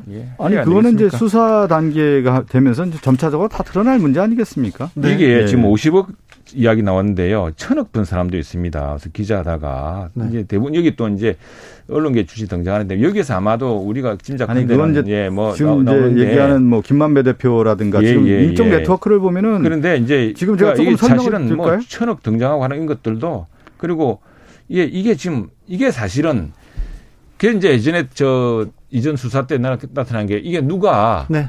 근데 박근혜 대통령 탄핵이어도 박근혜 대통령이 직접 돈 받은 거 없습니다. 근데 그게 경제적 이익 공동체라고 최순실이라는 여자가 그걸 다 누렸고 거기에도 압력을 가했고. 윤석열 후보가 그 얘기를 했죠. 예, 그런 거거든요. 지금 여기 그런 보면 이제 거대한 어떤 내부적으로 이제 카르텔이 형성된 것이 아니냐 이렇게 볼 수가 있는데 이 주요 인물 중에 하나가 이제 남욱 변호사라는 인물인데 지금 미국으로 가 있습니다. 이 당시 이제 민간 개발을 하고자 로비를 해서 8억 3천만 원을 받았다는 혐의로 기소가 된 인물인데 이분이 이제 남욱이 천화동인 4호로 지금 대표로 돼 있고요. 조현성 변호사가 천화동인 6호 이렇게 돼 있는데 이 당시 이 사람들과 관계됐던 그 사람이 누구냐면 강남이라고 하는 변호사 법무법인의 박영수 특검이 대표 법무법인 대표로 있습니다. 그리고 이제 김만배 이 화천대유 대표로 돼 있는 사람은 이성문 대표와 또는 곽상도 의원은 대학 동문이에요, 보면. 그래서 네트워크가 연결돼서 이 하나의 큰 카르텔이 형성된 것이 아니냐 하는 합리적 의심들이 좀 들고 있기 때문에 관련 조사들이 앞으로 어떻게 이루어질지는 좀 지켜봐야 되는 겁니다. 그렇습니다. 그래서 성남인의 시민단체 성남시정감시연대가 오늘 이런 주장을 했습니다. 이재명 경기지사의 신복인 당시 성남도시개발공사 기획본부장이 대장동 개발 사업 핵심 업무를 총괄했고 또 성남시장이든 이지사의 지시를 받은 전 경기도 정책실장이 기획연출자로서 기획본부장에게 모든 지시를 했다. 그래서 이 두 사람을 조사하고 국정감사 특검에 세워야 한다는 주장을 했거든요. 그래서 이런 것들을 하시면은 큰 골격이 드러나지 않을까 싶습니다. 국정감사에서 화천대유의 골격이 좀 드러나지 않을까 이렇게 생각했는데 곽상도 의원 50억이 나오면서 조금. 괜찮습니다. 그건 뭐 다 드러났기 때문에 그것도 하고 이것도 하고. 자 이제 국민의힘으로 가는 거죠. 아니 국민의힘에서 지금 계속 주장하는 게 이제 화천대유는 누구 겁니까 하면서. 이재명 지사와 관련된 그 연관성을 얘기하고자 하는 프레임을 씌웠는데 실제 보니까 그 내부적으로 보니까 곽상도 의원이 들어가 있고 곽상도 의원의 아들이 들어가 있는데 그렇다고 하면 나머지 지금 야당의 4천억은 누가 먹었냐 이거죠. 주장에 대한 프레임 자체가 여기서부터 희석이 되는 겁니다. 그래서 야당에서 먼저 이게 왜가 이런 문제가 발생했는지 관련된 야당의 인사들이 왜 이렇게 연관이 됐는지부터 그래서 야당 스스로도 조사를 해야 되는 것이죠. 내가 박 의원님께 말씀드리고 싶은 것은 그래 당내에서 조사가 되겠습니까? 막 철저히 검찰 조사를 싸그리 해야죠. 7920님께서 할 말 없다는 우리 최영도 의원님 박성주 의원보다 말 더 많이 하시네요. 얘기하십니다. 왜냐하면 4천억 50억보다 큰 4천억이 남아있는데 이건 누구 돈이며 이건 어디로 갔으며 왜 이런 구조가 생겼나 이게 근본적인 문제 아니겠습니까? 양성근님이 이봐 화천대유 또 언론인 고위직 나오잖아요. 이러니까 언론 개혁법 꼭 통과해야 됩니다. 이렇게 얘기합니다. 언론인이 사업을 했는데 그 언론인이 시행 사업을 했어요. 근데 그 언론사에서 그 사업을 그냥 강조하고 다 부럽다 이렇게만 얘기하는 것도 이것도 좀 말이 안 됩니다. 머니투데이 말입니다. 네. 근데 요거 지금 주진 앵커가 얘기했는데 내용을 좀 보면 제가 앞서 카르텔 얘기를 했는데 주요 인적 네트워크를 보면 검찰 인맥들이 좀 나오고 있지 않습니까? 네. 그리고 언론 인맥, 검언 유착들이 나오고 있고 또 하나가 뭐냐면 국민의힘의 정치인 관계자들이 계속 드러나고 있단 말이에요. 그러니까 내부적으로 세 개의 어떤 그 기둥들이 이루어진 조직적 시스템이 좀 가동된 거 아니냐라고 하는 것이 지금 드러나고 있단 말이에요. 그러니까 본질은 화천대유에 이런 왜 카르텔이 등장했는지 그 중심 인물들은 어떻게 연결됐고 그 이익 구조를 어떻게 배분해서 가졌는지가 여기에 핵심이다 이렇게 봐야 되는 겁니다. 핵심은 뭐냐면 이겁니다. 네. 왜 공영개발을 해서 성남시가 얻은 돈은 별로 없는데 이 민간인들이 이렇게 4,040억이라는 돈을 가져가느냐. 그리고 실제로 또 분양대금까지 얻습니다. 그러면 돈이 늘어나거든요. 근데 왜 이렇게 설계를 했느냐 그러면은. 그런데 무슨 의도로 이렇게 했느냐. 민영 개발을 이재명 지사가 시장이 되자마자 안 된다. 이거 너무 많은 돈이 개인들한테 가니 공영개발로 돌려야 된다. 그렇게 얘기를 했죠. 이거는 이재명 지사가 한 건 맞지 않습니까? 했는데 그 공영개발의 구조가 SPC라는 구조를 통해서 합니다. 성남시가 다 하는 게 아니고. 네? 그리고 그 구조가 희한한 것이 1차는 성남도시공사공사인가 여기서 뭐 얼마를 얻고 나머지는 다 2차는 가져가는 걸로. 근데 이걸 설명하기를 이거 하이 리스크이기 때문에 그렇다 이야기하는데 여기 리스크가 없었습니다. 왜냐하면 인허가 시장이 다 해줬죠. 토지 수용 다 했죠. 그리고 대장동이나 위치를 보면 아시겠지만 여기 서울에서 수도권에서 가장 핫한 장소입니다. 그렇기 때문에 그 왜 이런 식으로 설계를 했냐 이건 사실은 대도시에서 LH라든가 이런 물어보면은 이런 식의 그 투자 공사 이런 그 개발 이익을 배분하는 방식은 매우 희한한 케이스라고 합니다. 아니 지금 얘기가 계속 나오고 있잖아요. 민간 개발로 하던 부분에서 공영 개발로 하는데 이 당시에서도 국민의힘 관계자들 그 당시 성남시 의회는 모든 의원들이 반대하는 가운데 그래도 이제 공영 개발을 해서 수익에 대한 부분을 시민에게 돌려주는 구조를 만들었는데 지금 이제 초과 이익에 대한 부분이 있는데 지금 그 얘기를 계속 하는데 사실 이제 집값이라든가 부동산 가격이 어느 순간에 올라가는데 떨어지는 거 어떻게 알겠습니까? 그런 부분을 지금 올라간다는 전제에서 얘기를 하기 때문에 그 부분에 대한 답이 안 나오는 겁니다. 의원님, 설계할 수 있는데 왜 그런 설계를 했냐, 방치하는 설계를 했냐 이거죠. 최영도 의원님, 예. 이제 곽상도 의원 50억 원. 50억 게임 이거 얘기는 그만하고 싶잖아요. 근데 이번 합시다. 숨길 수 있습니까? 그렇습니다. 이번 국감에서도 계속 화천대유 나올까요? 나오죠. 왜냐하면 이 국정감사 국토부에서 지금 이런 수익 배분 구조를 설계한 사람들, 당시에 성남시 공무원들, 네. 또 무슨 경기도 공무원들 이런 분들 다 국정감사 나와서 증언해야죠.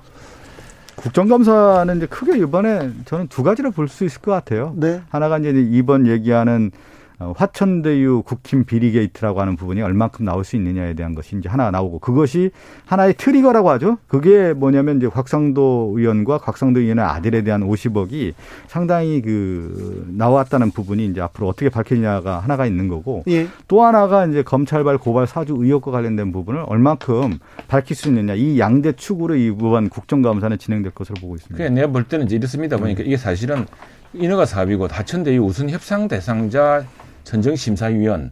그러니까 이게 사실은 그 당시에 이 공영개발, SPC에 개발 참여할 이 회사를 선정하는 과정이 있었지 않습니까? 네. 그 선정 과정부터 이제 문제가 있다는 거예요. 그 선정을 누가 하느냐 결국 성남시가 한 거거든요. 네. 그래서 궁색하지만 이야기 이럴 수 있겠죠. 이 개발 사업에 크게 하다 보면은 온갖 이제 비판이 들어오고 견제가 들어오고 고발이 들어오고 하니까 그걸 막기 위해서 법조 인맥, 야당 인맥도 필요했을 수 있겠다. 그러나 근데 그것을 가담한 사람들은 모두 용서할 수가 없죠. 2010년에 그 이재명 시장이 성남시장 되고요. 네. 2018년 이렇게 쭉 그 시장을 하는 기간이 정부가 누구였냐면 이명박 박근혜 정부였어요. 이명박 박근혜 정부의 이재명 시장은 눈에 가시였습니다. 눈에 가시지만 그 당시에 그러한 이 땅의 건축 허가는 시장이 내는 거거든요. 개발 허가도 그렇고. 그래서 이 모든 과정을 투명하고 객관적인 어떤 공정 관리에서 했다라는 것이 지금 다 드러나고 있잖아요. 그렇기 때문에 선진 모델로 그러니까 시장님이 자랑하신 그 모델이 왜 이렇게 수많은 사람들을 허탈하고 4,040억이라는 시민들이 성남시가 해소해야 될 돈이 왜 그 사람들이 갔느냐. 왜 그 사람 그래서 이게 이제 말하자면 큰 경제적 이익 공동체를 이제 그만할까요? 네, 그만합시다. 네. 아우 하실 말씀 없다더니 최영도 의원님. 아니 난 너무 궁금해. 왜 이렇게 이게 상식적 말이 돼요 사실은? 최가박당 지금까지 최영두 박성준 두 의원 감사합니다. 고맙습니다. 저희는 6시 2부에서 뵙겠습니다.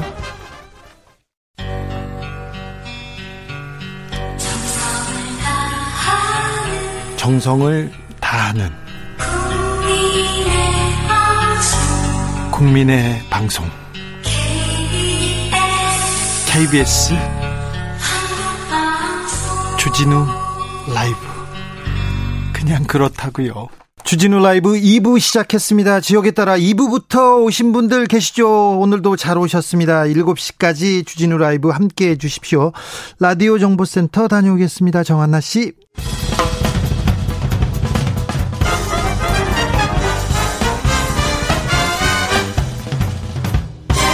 훅 인터뷰. 모두를 위한 모두를 향한 모두의 궁금증 훅 인터뷰. 작년 1월에 코로나 첫 확진자가 나왔습니다. 그리고 지난 2월 말 첫 백신 접종이 있었고요. 6개월 뒤인 백신 1차 누적 접종률은 50%, 추석 전에 70% 넘었습니다. 현재 전 국민의 46%가 2차 접종까지 완료했는데요. 정부는 일반 국민이 80% 이상 백신 접종을 완료하는 10월 말 단계적 일상 회복 시점이라고 밝혔습니다. 앞으로 백신 접종 계획 어떤지 들어보겠습니다. 박혜경 질병관리청 코로나 접종 시행 반장, 안녕하세요. 네, 안녕하십니까. 네, 고생 많으십니다.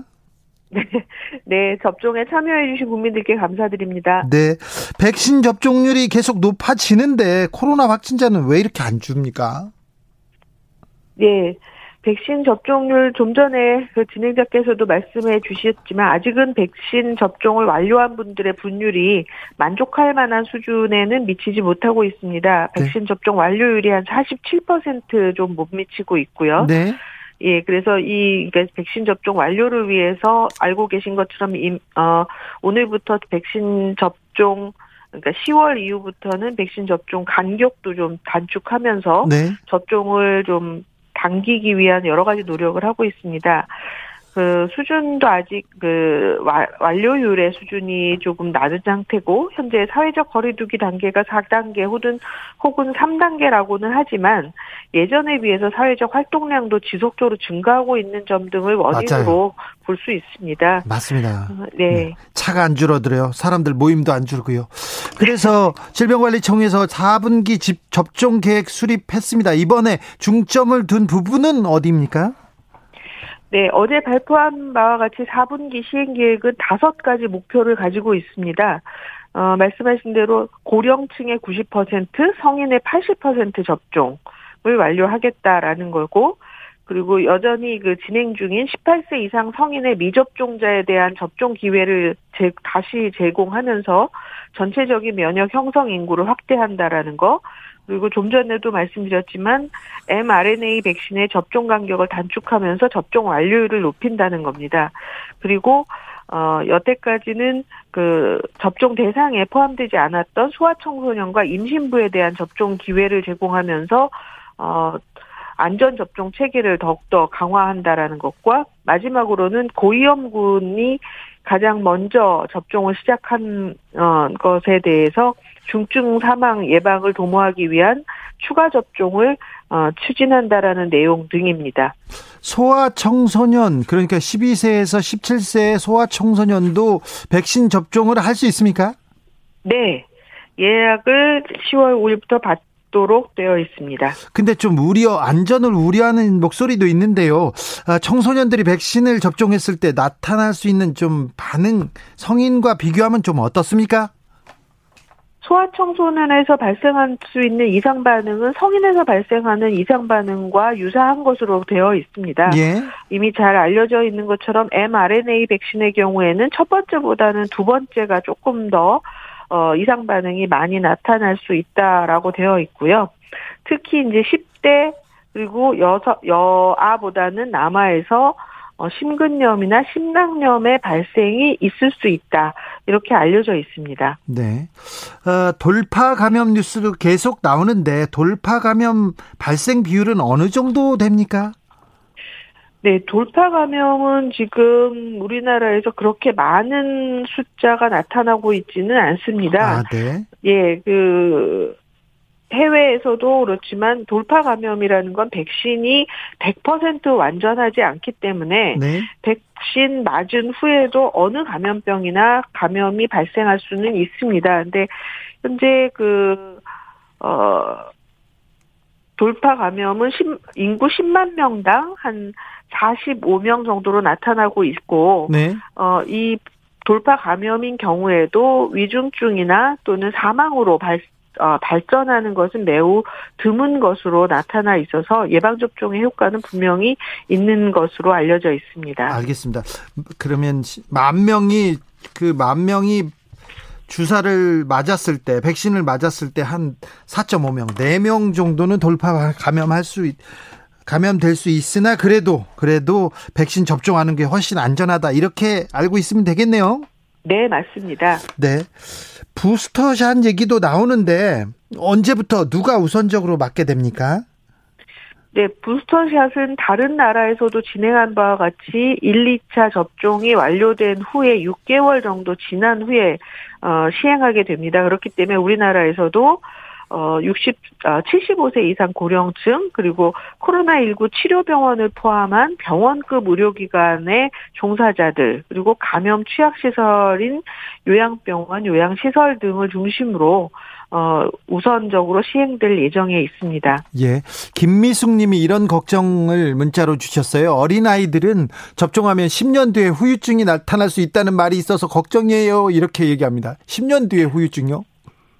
예, 현재 이 예방 접종을 위한 백신들은 물론 이제 식품의약품안전처 등을 통해서 승인을 받고 있고 미국에서도 지금 정식 승인을 받은 바 있습니다. 이 승인을 받기 위해서는 다양한 동물 실험, 임상 시험 등을 거치고 있기 때문에 염려하시는 바와 같이 그런 장기적인 후유증이 나타날 가능성은 매우 낮을 것으로 보고 있습니다. 네. 이 백신이 나온 지가 얼마 안 됐는데 10년 후에 이런 증세가 나왔다. 10년 전에 이런 백신이 없었는데 이런 뉴스, 이런 소문들이 도는 것 자체가 조금 걱정스럽기도 합니다. 네, 맞습니다. 네. 정부가 단계적 일상 회복을 위해서 백신 접종자의 인센티브 확대를 검토한다고 하는데 어떤 방향으로 논의가 되고 있습니까? 네, 백신 인센티브가 단순하게 미접종자들의 접종을 유도하기 위해서 혜택을 부여한다는 측면보다는 네. 실제 접종받은 분들의 위험도가 실제적으로 떨어지고 있고 예. 완료하지 않은 분들의 위험도가 계속해서 올라가고 있기 때문에 그에 따른 보호 조치나 접종자에 대한 좀 더 많은 자유를 부여한다라는 측면에서 이해해 주시는 게 필요할 것 같습니다. 예.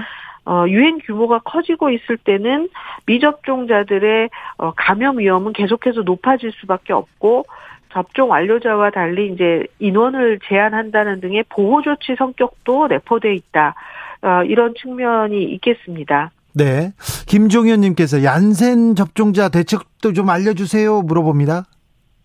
네, 얀센 접종이 진행된 것이 6월이었기 때문에 얀센 접종자들이 이제 6개월이 지나는 시점이 12월쯤 되겠습니다. 그래서 네. 60세 이상 연령층을 포함한 고위험군에 대한 추가 접종 이외에 얀센 접종자들을 포함한 나머지 추가 접종 계획에 대해서는 좀 더 검토를 한 후에 발표가 될 예정에 있습니다. 알겠습니다. 말씀 잘 들었습니다. 네, 감사합니다. 고생 많은데 더 고생해 주십시오. 지금까지 박혜경 질병관리청 접종시행 반장이었습니다. 정치 피로, 사건 사고로 인한 피로, 고달픈 일상에서 오는 피로. 오늘 시사하셨습니까? 경험해보세요.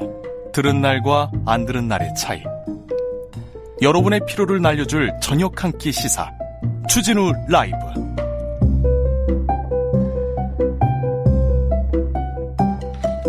훅 인터뷰 이어가겠습니다. 이번에는 북한으로 가보겠습니다. 얼마 전까지만 해도 대화할 것처럼 정상회담을 얘기하더니 오늘은 미사일을 쏩니다. 북한의 속내 궁금한데요. 북한 오늘자 노동신문 논설에서 모든 것이 부족하고 어려운 지금 힘든 시기일수록 사상을 다잡아야 한다, 이렇게 얘기합니다. 어려운 시기를 직접 얘기하는 걸 보니 조금 변화가 있을 수도 있을 것 같습니다. 북한 상황 짚어봅니다. 정세현 전 통일부 장관, 안녕하세요. 예. 김여정 부부장이 정상회담을 얘기하더니 그 다음에는 또 미사일을 쏘았네요. 정상회담 얘기를 하면서 네. 그 담화에 이중 기준은 참 옳지 못하다 그러지 않았어요? 네. 자기들이 하는 군사행동은 모조리 도발이고, 네. 남쪽에서 하는 그 군사행동은 그 자유력을 강화하기 위한 것이다. 뒤집어 얘기하면 자기들도 자유력을 강화하기 위해서 하는 건데 그걸 도발이라고 그러고, 우리 거는, 그러니까 자기 거는 도발이라고 그러고, 남쪽에서는 무조건 자기들은 정당하다고 하는, 그거는 좀, 옳지 않다. 네. 이번에, 이게 그렇게 복잡하게, 사거리가 길거나 또는 그 탄도미사일급은 아닌 것 같아요. 네. 탄도미사일은 유엔 제재에도 걸릴 수 있는 그런 그 위험한 건데, 이번엔 그건 아니고 사거리도 짧고 그다음에 저공으로 미사일을 쏜 것 같은데, 사거리가 되게 한 200km 정도 나온 것 같아요. 동해 바다 쪽으로 떨어졌지만 그걸 쏘았는데 이쪽에서 또 도발이라고 할지, 그걸 한번 테스트는 일종의 소위 그 리트머스 시험지처럼 띄운 것 같아요. 밀당 비슷한 건가요? 그렇지. 네. 다행히도 이제 우리 NSC 상임위원회 긴급회의에서 도발이라는 표현을 안 쓰고, 네. 여러 가지 정세를 지금 안정적으로 관리해 나가야 되는 그런 상황에서, 김여정 부부장이 정상회담도 제안하고 있는 그런 상황을 암시적으로 얘기하는 거죠. 그 상황에서 조금 이런 것은 좀, 이런 행동은 유감이다. 예. 그러면 북한이 화내지는 아니에요. 그렇습니까? 7305님, 미국이 빨리 결정해라, 자기들 급하다, 이런 뜻인가요? 이렇게 아까 노동신문 사설 얘기를 이렇게 해석하시는 분이 있습니다. 네. 그리고 미국이 지금 남북 간에 먼저 그 공동연락사무소 재설치라든지 정상회담 하는 것은 남북 간의 문제 아니에요. 네. 그걸 또 미국이 결정을 하고 그런 것은 굉장히 뭐라 그럴까, 미국이 모든 걸 결정한다고 그러는 철학에서 나온 거기 때문에, 네. 옳은 얘기는 아닌 것 같고. 남북이 지금 대화할 수 있다. 그렇지. 종전선언은 어차피 시간이 많이 걸리는 거고, 거기는 미국도 들어와야 되고 중국도 들어와야 됩니다. 네. 그러니까 순서로 잡는다면은 김여정 부부장이 그 담화에서 내놓은 게 종전선언, 공동연락사무소 재설치, 그다음에 남북 정상회담, 이렇게 세 가지를 내놓았는데, 순서로 친다면 공동연락사무소 재설치, 그다음에 남북 정상회담, 그러면서 종전선언이 될 수 있는 그런 여건이나 분위기를 만들어 나가는 식으로 접근해야 될 거예요. 예. 남과 북은 급하게 번개로 만난 적도 있었습니다. 그렇지. 2018년 5월 26일 날. 네. 그러니까 만난 경험이 있으니까 빨리 만나실 수도 있어요. 정상들이. 그런데 이제 그때는 4월 27일 날 판문점에 남북 정상회담을 해서 여러 가지 좋은 합의를 해놨는데, 북미 정상회담으로 건너가기 위해서 한국이 그때 다리를 놓고 있을 때예요. 네. 근데 이제 미국의 트럼프가 갑자기 무슨 심통이 났는지 모르지만 5월 24일인지 김정은과 회담을 하지 않겠다는 식으로 편지를 공개해버리니까, 그것을 봉합하기 위해서 우리 대통령이 급하게 판문점으로 김정은 위원장을 불러냈죠. 그러니까 자기들이 이제 급하니까. 왜냐하면 남쪽의 문재인 대통령 얘기를 잘 들어야만 트럼프 대통령을 만날 수 있다는 계산이 있었기 때문에 그렇게 급하게 됐지만 이번에는 그렇게 급작스럽게 뭐 그야말로 번개불에 콩고 먹는 식으로 정상회담 오기는 어려울 겁니다. 아니 근데 식량난도 있고 그다음에 백신도 필요하고 급한 상황이니까 조금 손을 내밀지 않을까요? 아니 글쎄요. 이제 그런 것 때문에 남북관계 특히 있는 남북 간의 대화를 복원하려고 그러는 것은 그건 뭐 틀림없는데 네. 아무리 그래도 그렇지 그 자존심 있는데 네. 급하다고 막 그냥 그쪽에 서두르지는 않을 겁니다. 그렇습니까? 지금 그 전화 통신선 지금 그 13일 날 이후에 전화를 받지 않는데 왜 전화를 안 받아요? 한미연합훈련 하지 말아달라고 했는데 연합훈련을 하니까 전화를 끊어버렸지 그야. 네네. 내가 다른 방송에서도 얘기했지만 한미연합훈련을 그냥 강행하면은 그건 전화는 끊어진다. 네. 네, 연합훈련 하니까 전화는 끊어지만 이제 이렇게 정상회담을 하고 그다음에 공동연락사무소 재설치하고 종전선언 문제를 논의하려면은 어차피 남북 당국 간에 적어도 장관급 회담은 빨리 열어야 됩니다. 네. 그러면은 그런 문제를 협의하기 위해서 매번 방송에다 대고 쏘아서는 안 되고. 예. 있는 전화 그거 받으면 되는 거야. 통신 연락선 그 받으면 다시 네. 가동을 재개하면 되는데. 근데 지금 일부에서는 저희들이 끊었으니까 저희들이 먼저 재가동 시키면 되는 거 아니냐는 식으로 얘기하는 사람들이 있대요. 근데 네. 지금 저희들이 끊었기 때문에 자기네들이 끊었지만 이쪽에서 김여정 그 부부장이 정상회담이나 무슨 연락사무소 재설치 같은 얘기를 제안을 했는데 그거는 남북 당국 간의 대화를 빨리 하자는 얘기예요. 예. 그러면은 이쯤 됐으면은 지금 통일부 장관 정도가 나서 가지고 좋다. 그런 김여정 부부장이 제안한 여러 가지 남북 관계와 관련된 사안들을 논의하기 위해서는 도리없이 장관급 회담으로부터 시작해야 되겠다. 장관급 회담 해봐가지고 가령 통신 연락사무소 공동연락사무소 재설치 같은 것은 뭐 국장급 과장급에서 또 협의를 해야 될 그 일도 있어요. 그러나 하여튼 회담을 같이 해야 되는데 그러기 위해서는 통신 연락선을 빨리 복원을 해라. 네. 늦어도 지금 막 10월 1일부터는 전화를 좀 받아라 하는 얘기를 할 필요가 있어요. 좀 물밑에서는 하고 있겠죠? 아니, 근데 뭐 그렇게까지 물밑에 글쎄요. 박지원 원장이, 국정원장이 좀 김여정 그 부부장과, 하트라인으로 좀 통하는 것 같아요. 네. 그래요? 네? 그렇습니까? 뭐 그렇게 보여요. 네. 근데 그런 얘기를 이렇게 물밑으로 하는 것보다는 이제 김여정 부부장이 공개적으로 이렇게 정상회담 하자는 얘기까지 했으면은 정상회담을 준비하기 위한 실무회담을 위해서도 남북은 만나야 되고 그러려면은 날짜 같은 거 장소 인원 뭐 누구누구가 회담에 갈 테니 어디서 만나자 이런 얘기를 하기 위해서는 연락선이 빨리 복원이 돼야 된다. 그러니까 늦어도 내일이면 더 좋고 네. 10월 1일까지는 좀 10월 1일부터는 전화 받아라 하는 얘기를 우리가 해야 돼요. 예. 듣자 하니까 지금 통일부 장관은 10월 3일 독일 통일 30주년 기념 행사 때문에 뭐 독일로 곧 떠날 것 같은데 가기 전에 그 좀 일을 해놓고 가야 될 것 같습니다. 알겠습니다. 통일부 장관이 좀 열심히 더 일을 해야 될 것 같습니다. 김여정 부부장이 지금 북과 남이 서로 생트집 잡으면서 시간 낭비할 시간이 없다 이런 얘기도 했어요. 지금이 좋은 대화를 하기에 좋은 시간인 거죠. 좋은 때인 거죠. 그러니까 이 문재인 정부가 지금 임기가 몇 달 안 남았지만 네. 그래도 임기가 끝나기 전에 뭔가 남북 관계를 다시 원상 회복시켜놓고 떠나려고 하는 것은 이제 판독을 한 거예요, 그 사람들이. 그렇죠. 그러면은 그거를 이제 이용해가지고 자기들이 필요한 아까 지금 주진우 기자가 얘기했던 무슨 식량 문제라든지 백신 문제 같은 것을 해결할 수 있는 기회를 만들려면은 될 수 있으면 빨리 만나야 돼요. 네네. 그러니까 그런 얘기를 그렇게 한 거예요. 5374님께서 대화할 준비가 돼 있다 하지만 만만하게 접근해서는 안 된다는 신호탄이 아닐까요? 미사일 쏜 거를 이렇게 해석한 저희 청취자가 있습니다. 아니, 그건 아니에요. 그건 아니고. 그건 아니랍니다. 그런 군사 행동을 했을 때 또 도발이라고 하면 이제 화를 내고 또 무슨 네. 또 담화를 발표하겠지만. 네. 그 유감 정도로 얘기를 했는데 화내면 안 되지. 알겠습니다. 예. 네. 김여정 종전선언 놓고 한미가 충돌했다. 조선일보에서는 이렇게 보도했던데요. 그렇게 쓰고 싶어하는 사람들이 있어요. 근데 종전선언 같은 중대한 문제를 유엔 총회 연설에서 할 그 예정을 갖고 있었으면 네.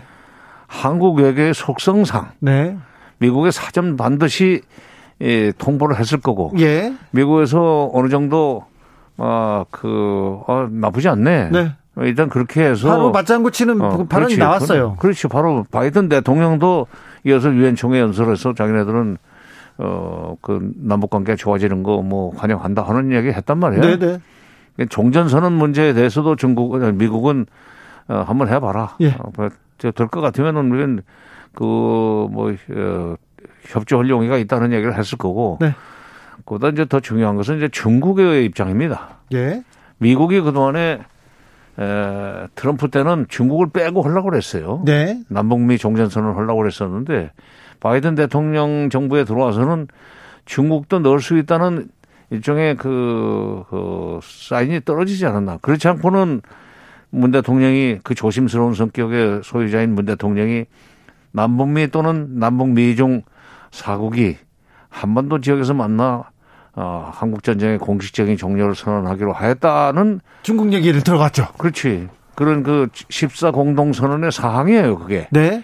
그 얘기를 지금 벌써 14년 전 건데 그걸 꺼내는 거 보면 중국을 넣기로 하는 문제와 관련해서 미국과도 어느 정도 합의가 끝났다. 그리고 돌아오는 비행기 안에서 기자회견에서 의미 있는 발언을 했어요. 문 대통령이. 네. 종전선언 문제와 관련해서 유관국들이 관련국들의 반응이 소극적이지 않다. 네. 그거는 미국도 나쁘지 않다고 반응을 보였다는 거고 중국도 적극적으로 동참할 의지가 있다는 그런 걸 의미하기 때문에. 네. 예. 미국도 북한 미사일 발사는 규탄하면서도 대화하라 이런 메시지가 계속 나오고 있습니다. 그렇죠. 그리고 이번에 쏜 것은 네. 그 무슨 안보리에 끌고 가고 무슨 규탄하고 할 정도의 것이 아닙니다. 뭐 네. 사거리 200km 가지고 그런다면은 그거는. 알겠습니다. 어쨌든 문재인 대통령이 유엔 총회에서 종전선언 제안했습니다. 이 종전선언 제안이 남북관계에 좀 의미 있는 변화를 가져올 수 있겠네요. 남북관계뿐만 아니라 종전선언 문제가 이제 논의가 시작이 되면은 네. 종전선언은 사실은 종전선언이라는 입구로 들어가서 비핵화로 나오기 위한 시작입니다. 그것은. 네. 네? 그러니까 종전선언에 동참을 하면 관련국들이 그러면 비핵화 협상도 이제 본격적으로 시작을 한다는 얘기고. 네. 그다음에 종전선언을 하고 나면은 이 정전협정, 휴전협정을 평화협정으로 바꾸기 위한 협상도 동시에 시작을 해야 돼요. 네. 중국에서는 그것을 쌍궤병행이라고 그러죠. 평화협정 협상과 네. 비핵화 협상이 같이 나란히 가고 끝에 가서 만나야 된다. 네. 평화협정이 체결될 때 비핵화가 마무리되는 그런 순서로 생각을 하고 있는데 종전선언은 그런 의미가 있죠. 그런데 그걸 모르는 사람들은 비핵화가 안 됐는데 왜 종전선언부터 하냐는. 그리고요. 종전선언 하면 주한미군 철수할 거다 이렇게 주장을 하는 국민의힘 의원들이 많습니다. 몰라서 그래. 몰라서요? 공부를 안 해서 그렇습니까? 공부를 안 해서 그렇죠. 그리고 네.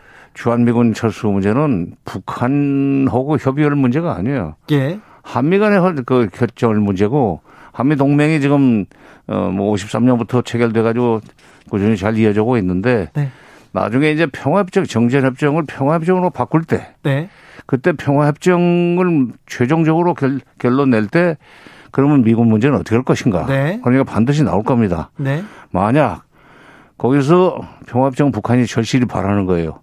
그때 북한이 미국한테 이제 미국 나가야 돼 하면은 미국은 그동안에 있었던 협상 전부 다 없었던 걸로 처리해 볼지 몰라요. 네. 미국이 그렇게 호락호락하게 나가지 않습니다. 알겠습니다. 네. 최근 대선 경선 과정인데요. 윤석열 후보가 전술핵을 배치해야 된다. 미국의 핵 공유를 공약하기도 했는데 이 점은 어떻게 보십니까? 전술핵을 그 미국이 우리한테 다시 줘야 되는 얘기인데 그렇게 네. 되면은 그 북한의 비핵화를 요구해왔던 지난 30년 동안의 명분이나 그 노력이 완전히 무효가 돼버립니다. 뭘 몰라서 그러는 거예요. 진짜 너무 모른다는 얘기를 너무 많이 하는데 전술핵은 지금 완전 거리가 짧은 사거리가 짧은 미사일에 실어 나르는 걸 전술핵이라고 해요. 네. 전략핵은 이제 뭐 10,000km 넘어서 가령 태평양을 건널 수 있는 정도를 전략핵이라고 그러는데 그 미국이 안 줘요 이제 앞으로는. 왜냐하면 남쪽에다가 전술핵을 배치를 하면은 북한의 핵 보유를 기정사실화하는데 정당화하는 효과가 생겨버리니까. 네. 그런 누가 그걸 전술핵을 배치해야 된다는 공약을 정책권을 써줬는지 모르겠는데 그냥 읽어대다 보니까 그렇게 된 거지. 아 그렇습니까? 아무튼 우리도 핵으로 무장해야 된다 이렇게 주장하는 절대로 북한이 아니 미국이 그렇게 허용하지 않습니다. 그렇습니까? 왜냐하면 한국이 핵무장 그러면 일본이 하려고 덤빌 거 아니에요? 네. 대만 가만히 있겠어요? 그렇죠. 미국의 동맹국 내지는 우방국들이 너도 나도 들고 일어나면은 소위 최대 핵 보유국으로서 미국이 가지고 있던 그 헤게모니 네. 또는 수프리마시 우월성 이게 깨지는데 중국도 바라지 않는 거고 네. 그거는 전술핵 배치는 일찌감치 오래전부터 그것은 대안이 아니라는 것이 이제 결론이 났는데 네. 그 캠프에 어떤 사람들이 그런 걸 써줬는지 모르겠네. 그 국민의힘 토론에서 작게 501호 관련된 질문이 나왔는데 그거 어떻게 보셨어요? 그 작게 501호 그 질문 홍준표 의원이 그 해가지고 질문해가지고 네. 윤석열 그 후보가 대답을 제대로 못했다고 네, 그러는데 잘 몰랐던 것 같아요. 사실 작게 501호가 그 간단한 그 내용은 아니에요. 네.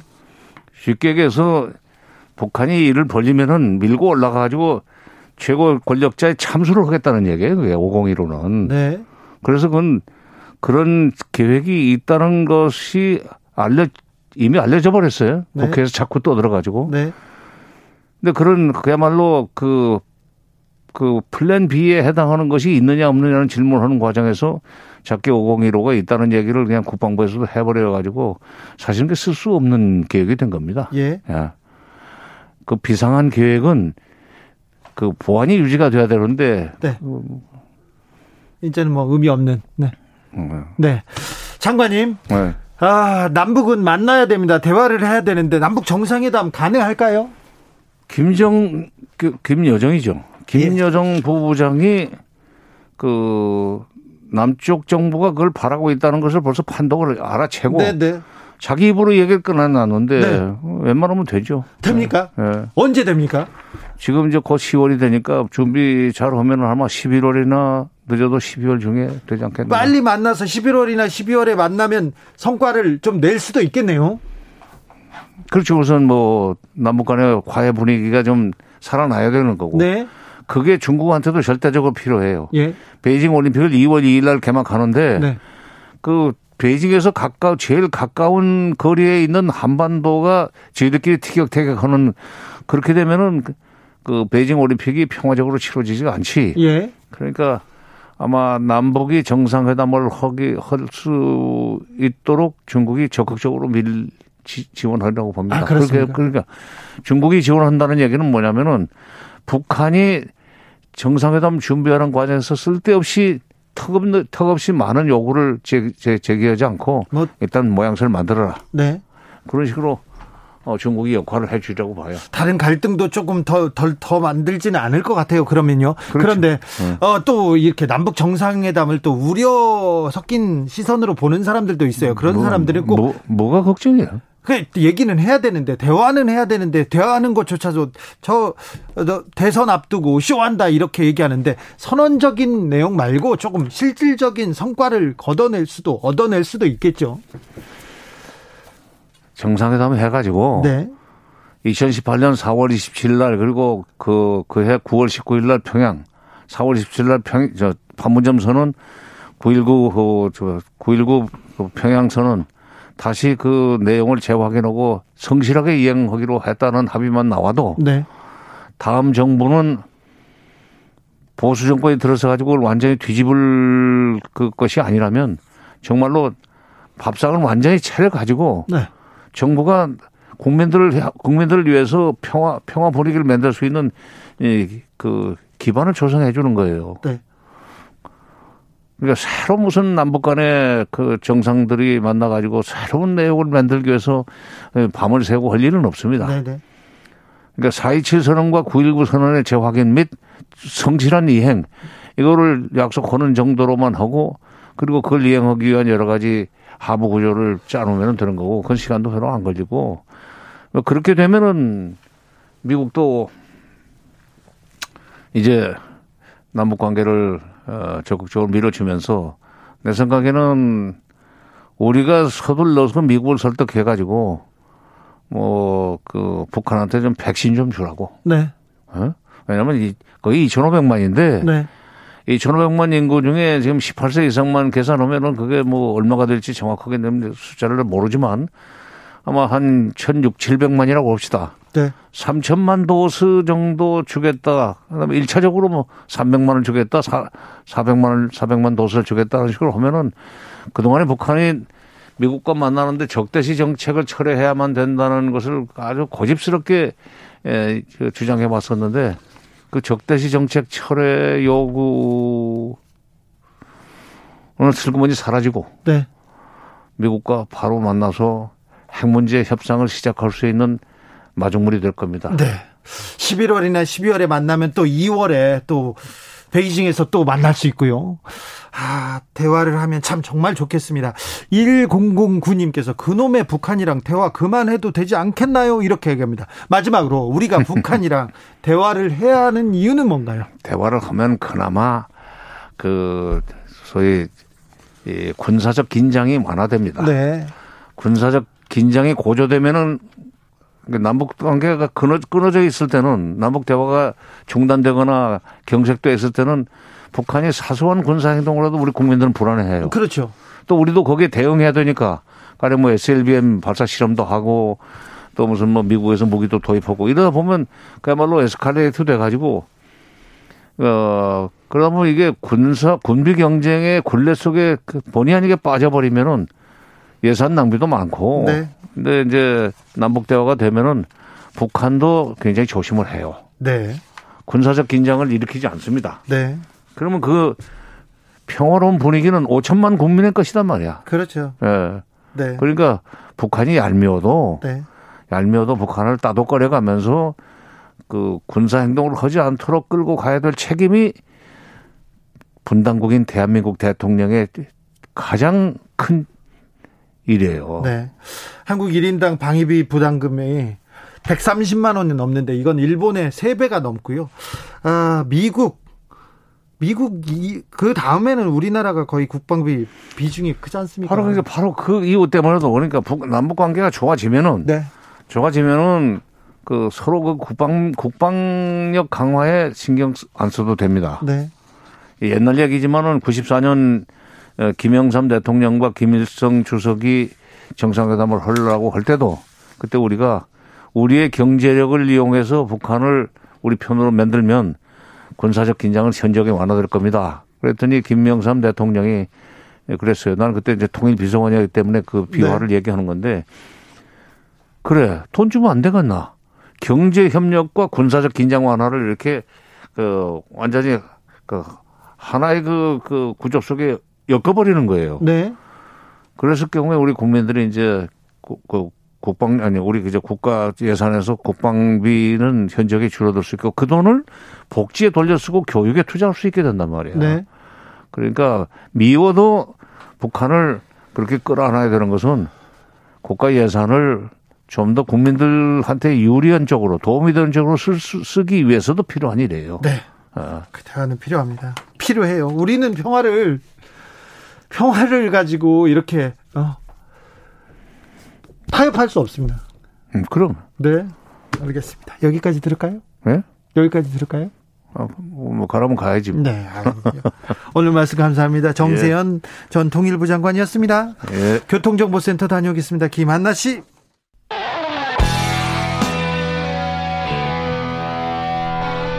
스치기만 해도 똑똑해진다. 드라이브 스루 시사 주진우 라이브.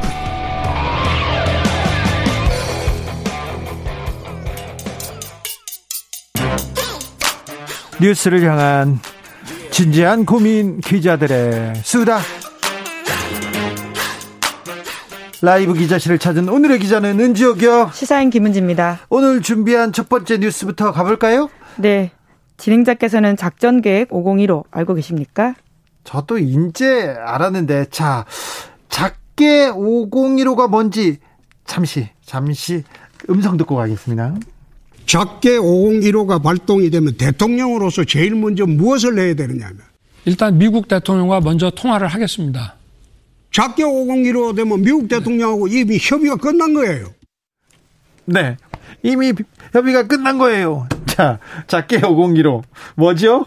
네, 그러니까 북한의 도발에 대응하기 위해서 한미의 공동작전이라고 보시면 되는 건데요. 네. 국가안보를 책임지는 자리에 있는 사람이라면 알아야 될, 게다가 대통령이라면 필수적으로 알아야 될 내용이라고 할 수 있습니다. 네. 그런데 아까 음성 들으셨던 것처럼요. 지난 27일에 국민의힘 TV토론에서 관련된 질문이 나왔는데 윤석열 후보가 제대로 답하지 못해서 잘 몰랐던 것 같아요. 네, 홍준표 후보에게 공격을 당하는 모습이라고 할 수 있는데요. 네. 그러니까 현재 한국에 적용되는 작전계획은 미국의 태평양 사령부가 세운 작전으로 예? 숫자가 5,000번대거든요. 네. 그래서 아마 작전계획 5029, 5027, 5015 이렇게 들어보셨을 텐데요. 네. 작계 5015의 가장 큰 특징이라고 한다면 일종의 선제 타격, 북한의 급변 사태 발생 시 한미연합군 투입 이런 것들이 있습니다. 네, 그러니까 북한을 어떻게 타격하느냐에 대한 내용이 좀 담겨 있었는데 작계 5015라는 내용이 국회에서 공개가 돼서 사람들한테 또 알려졌었죠.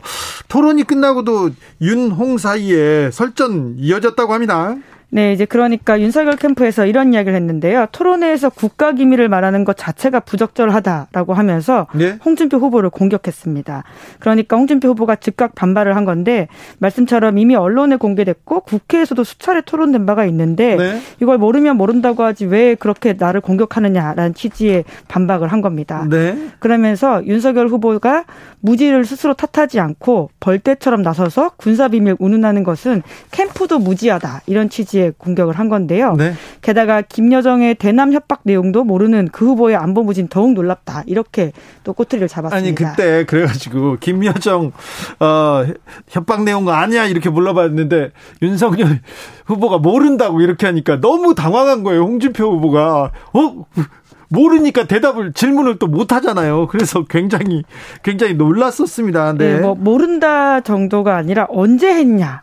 이번인가요? 사실은 뉴스를 보는 사람이라면 따라갈 수 있는 내용이었을 텐데 네네. 그에 대해서 이렇게까지 이야기하니까 홍 후보가 그거 모르면 내가 넘어가겠다 이렇게 이야기를 한 건데요. 그때 저 윤석열 후보보다 홍준표 후보가 더 당황했어요. 사실은 공격 포인트를 잡은 건데 더 이상 공격하지 않고 넘어가는 모습이 그렇게 당황한 게 아닌가라는 생각이 들 정도였는데 네. 그러니까 윤석열 전 총장은 검사로 평생 지내다 보니까 다른 분야 취약한 게 아니냐 이런 공격을 많이 받았거든요. 네, 그럴 수 있죠. 잘 모를 수 있죠. 모르죠. 네, 이제 그런데 대통령이 되려고 하는 사람이라면 알아야 되는 것들이 있습니다. 안보뿐만 아니라 경제 상식도 부족하다라는 것들이 토론회를 할수록 드러나고 있는데요.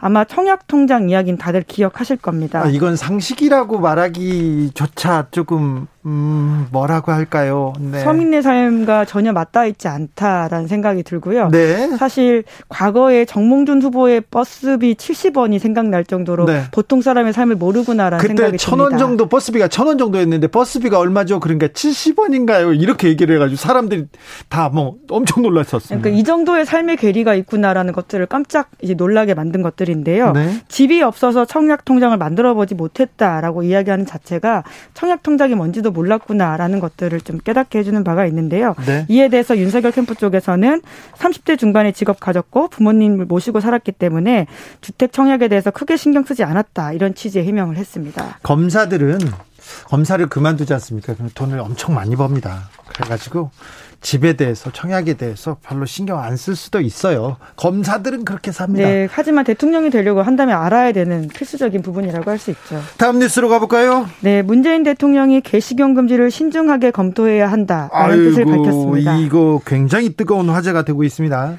네, 그러니까 어제 김부겸 총리로부터 관련된 보고를 받으면서 대통령이 그런 뜻을 밝힌 건데요. 네.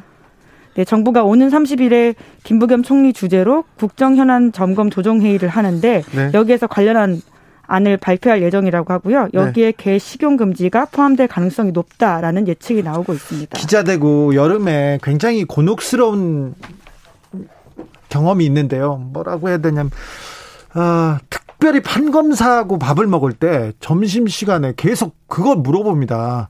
주 기자 개혀? 이렇게 물어봐요. 개혀? 이렇게 개 먹냐는 뜻인데요. 저는 개를 안 먹는 데다가 그 개를 파는 집에 가서 다른 음식도 먹고 싶지 않아 하는 사람이거든요. 어쩔 수 없이 약속을 하고 가서 짜장면을 먹거나 삼계탕을 먹을 때도 그것도 좀 힘들었었는데 그렇게 개 먹는 사람들이 많더라고요. 그런 문화가 이제 바뀔 수 있는 상황을 법으로까지도 가겠다라고 하는 것인데요. 네. 반려동물에 대한 문재인 대통령의 움직임은 후보 시절부터 있었습니다. 그렇죠. 문 대통령은 2017년 대선 기간에 유기견을 퍼스트 도그로 입양하겠다 이렇게 약속한 바가 있고요. 개 좋아합니다. 개하고 같이 지내는 거 엄청 좋아합니다. 예, 개뿐만 아니라 고양이 반려동물도 있는데 그래서 토리를 입양한 바가 있고요. 유기견을 입양했다 이런 것이 핵심이라고 볼 수 있는데 그 선거 캠프 당시만 하더라도 개 식용 금지의 단계적인 정책을 실현하기 위해서 노력하겠다 이렇게 좀 다소 조심스러운 접근을 했었는데요. 조금씩 보폭을 넓혀간다 이렇게 보시면 됩니다. 이번 그 문재인 대통령의 얘기에 대해서 굉장히 많은 사람들이 관심을 갖고 있습니다. 국내에서 반려동물을 키우는 인구가 1,500만 명에 달한다는 연구 결과도 있습니다. 네, 이제 그러다 보니까 대선 주자들도 관련된 공약을 내고 있는데요. 무시할 수 없는 표심이라고 볼 수 있는 거죠. 네. 이재명 경기도지사는 개식용 금지 등을 주요 내용으로 한 동물복지 공약을 발표한 바가 있고요.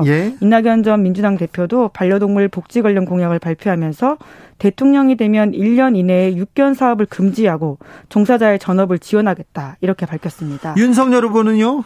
네, 윤석열 후보는 반려동물 전용 인스타그램을 운영하고 있고요. 개도 많이 키워요. 네, 그리고 홍준표 의원은 헌법에 동물보호 조항을 명시하겠다 이런 공약을 냈는데요. 개 식용 관련돼서는 어떤 입장입니까? 네, 다만 윤석열 전 총장은 지난 10일 국민의힘 토크쇼에서 관련된 질문을 받았거든요. 이에 대해서 명확한 답변을 피해갔는데요. 다른 사람의 선택과 관련한 문제라 제가 함부로 말하기는 이렇게 말하고 말았습니다. 선택에 관한 문제다. 네. 황운규님께서 요즘 먹을 거 많은데 왜 굳이 개를 먹는지 모르겠어요 합니다.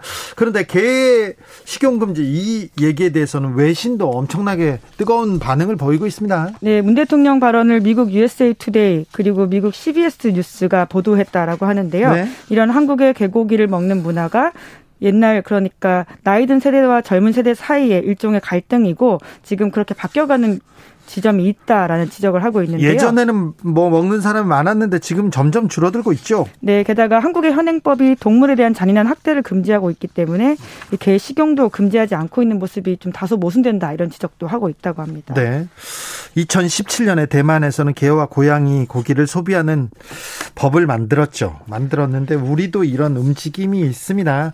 0388님께서 개는 우리 토속 음식이고 단백질도 소, 돼지보다 우수하다. 애완견을 식용하는 것은 아니다. 개를 제대로 키워서 식용으로 해야 한다. 이렇게 주장하시는 의견도 있습니다. 네, 이렇게 주장하시는 분도 있습니다. 오늘 말씀 감사합니다. 네, 감사합니다. 지금까지 기자들의 수다 시사인의 김은지 기자와 함께했습니다. 오늘도 수고하고 지친 자들이여 여기로 오라. 이곳은 주 기자의 시사 맛집 주토피아 주진우 라이브.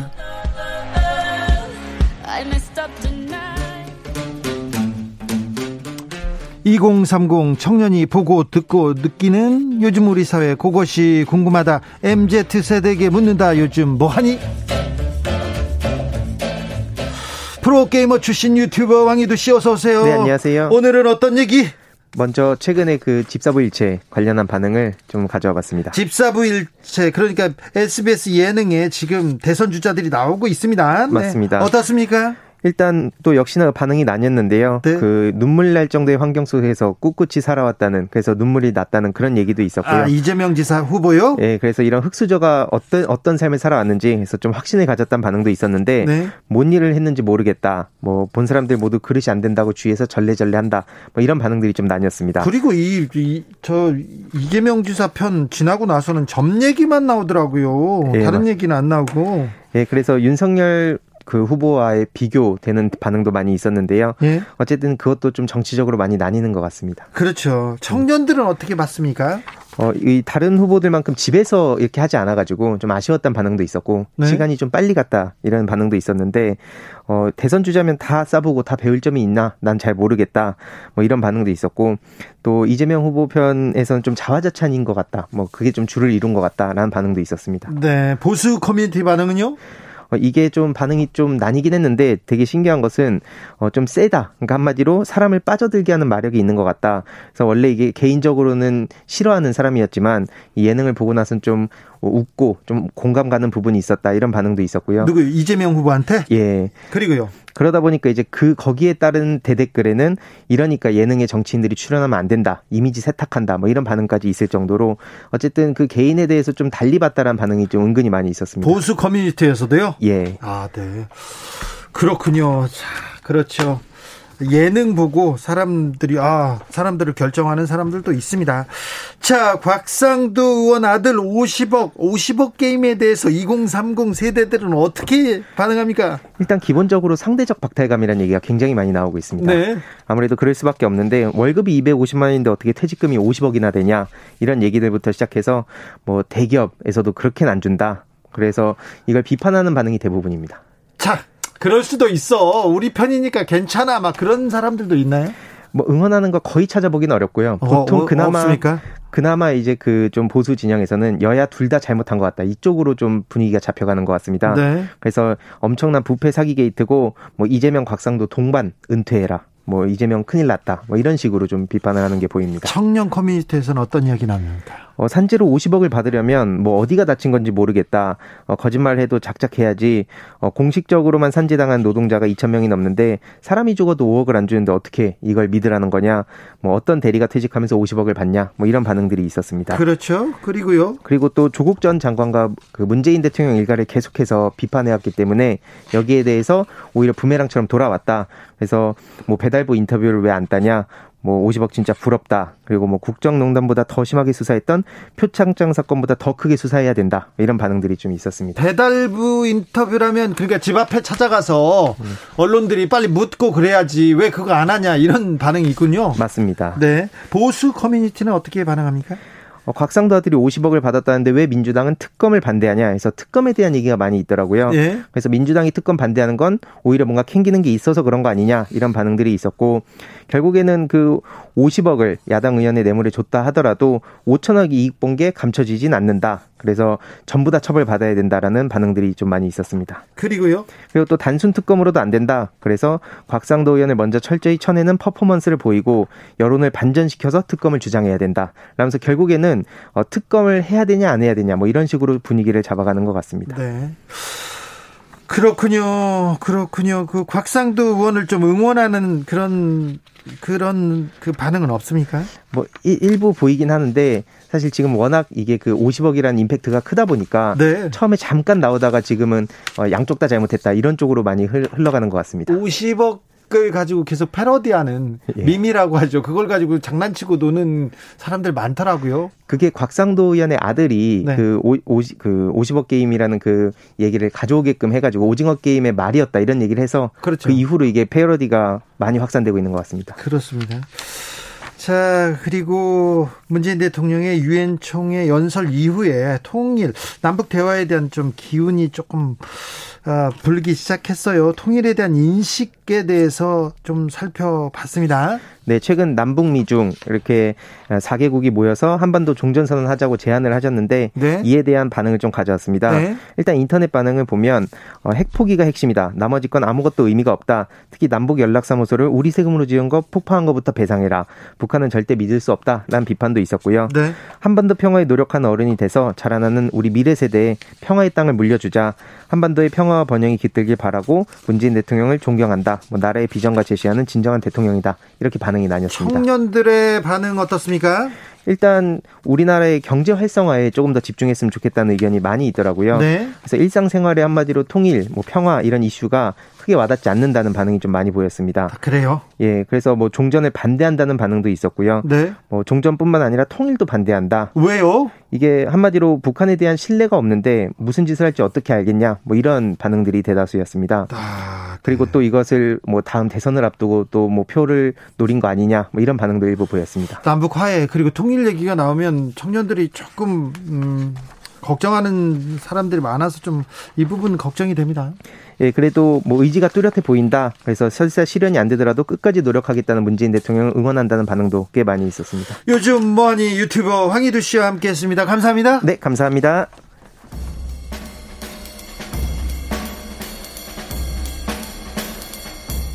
느낌 가는 대로 그냥 고른 뉴스 여의도 주필.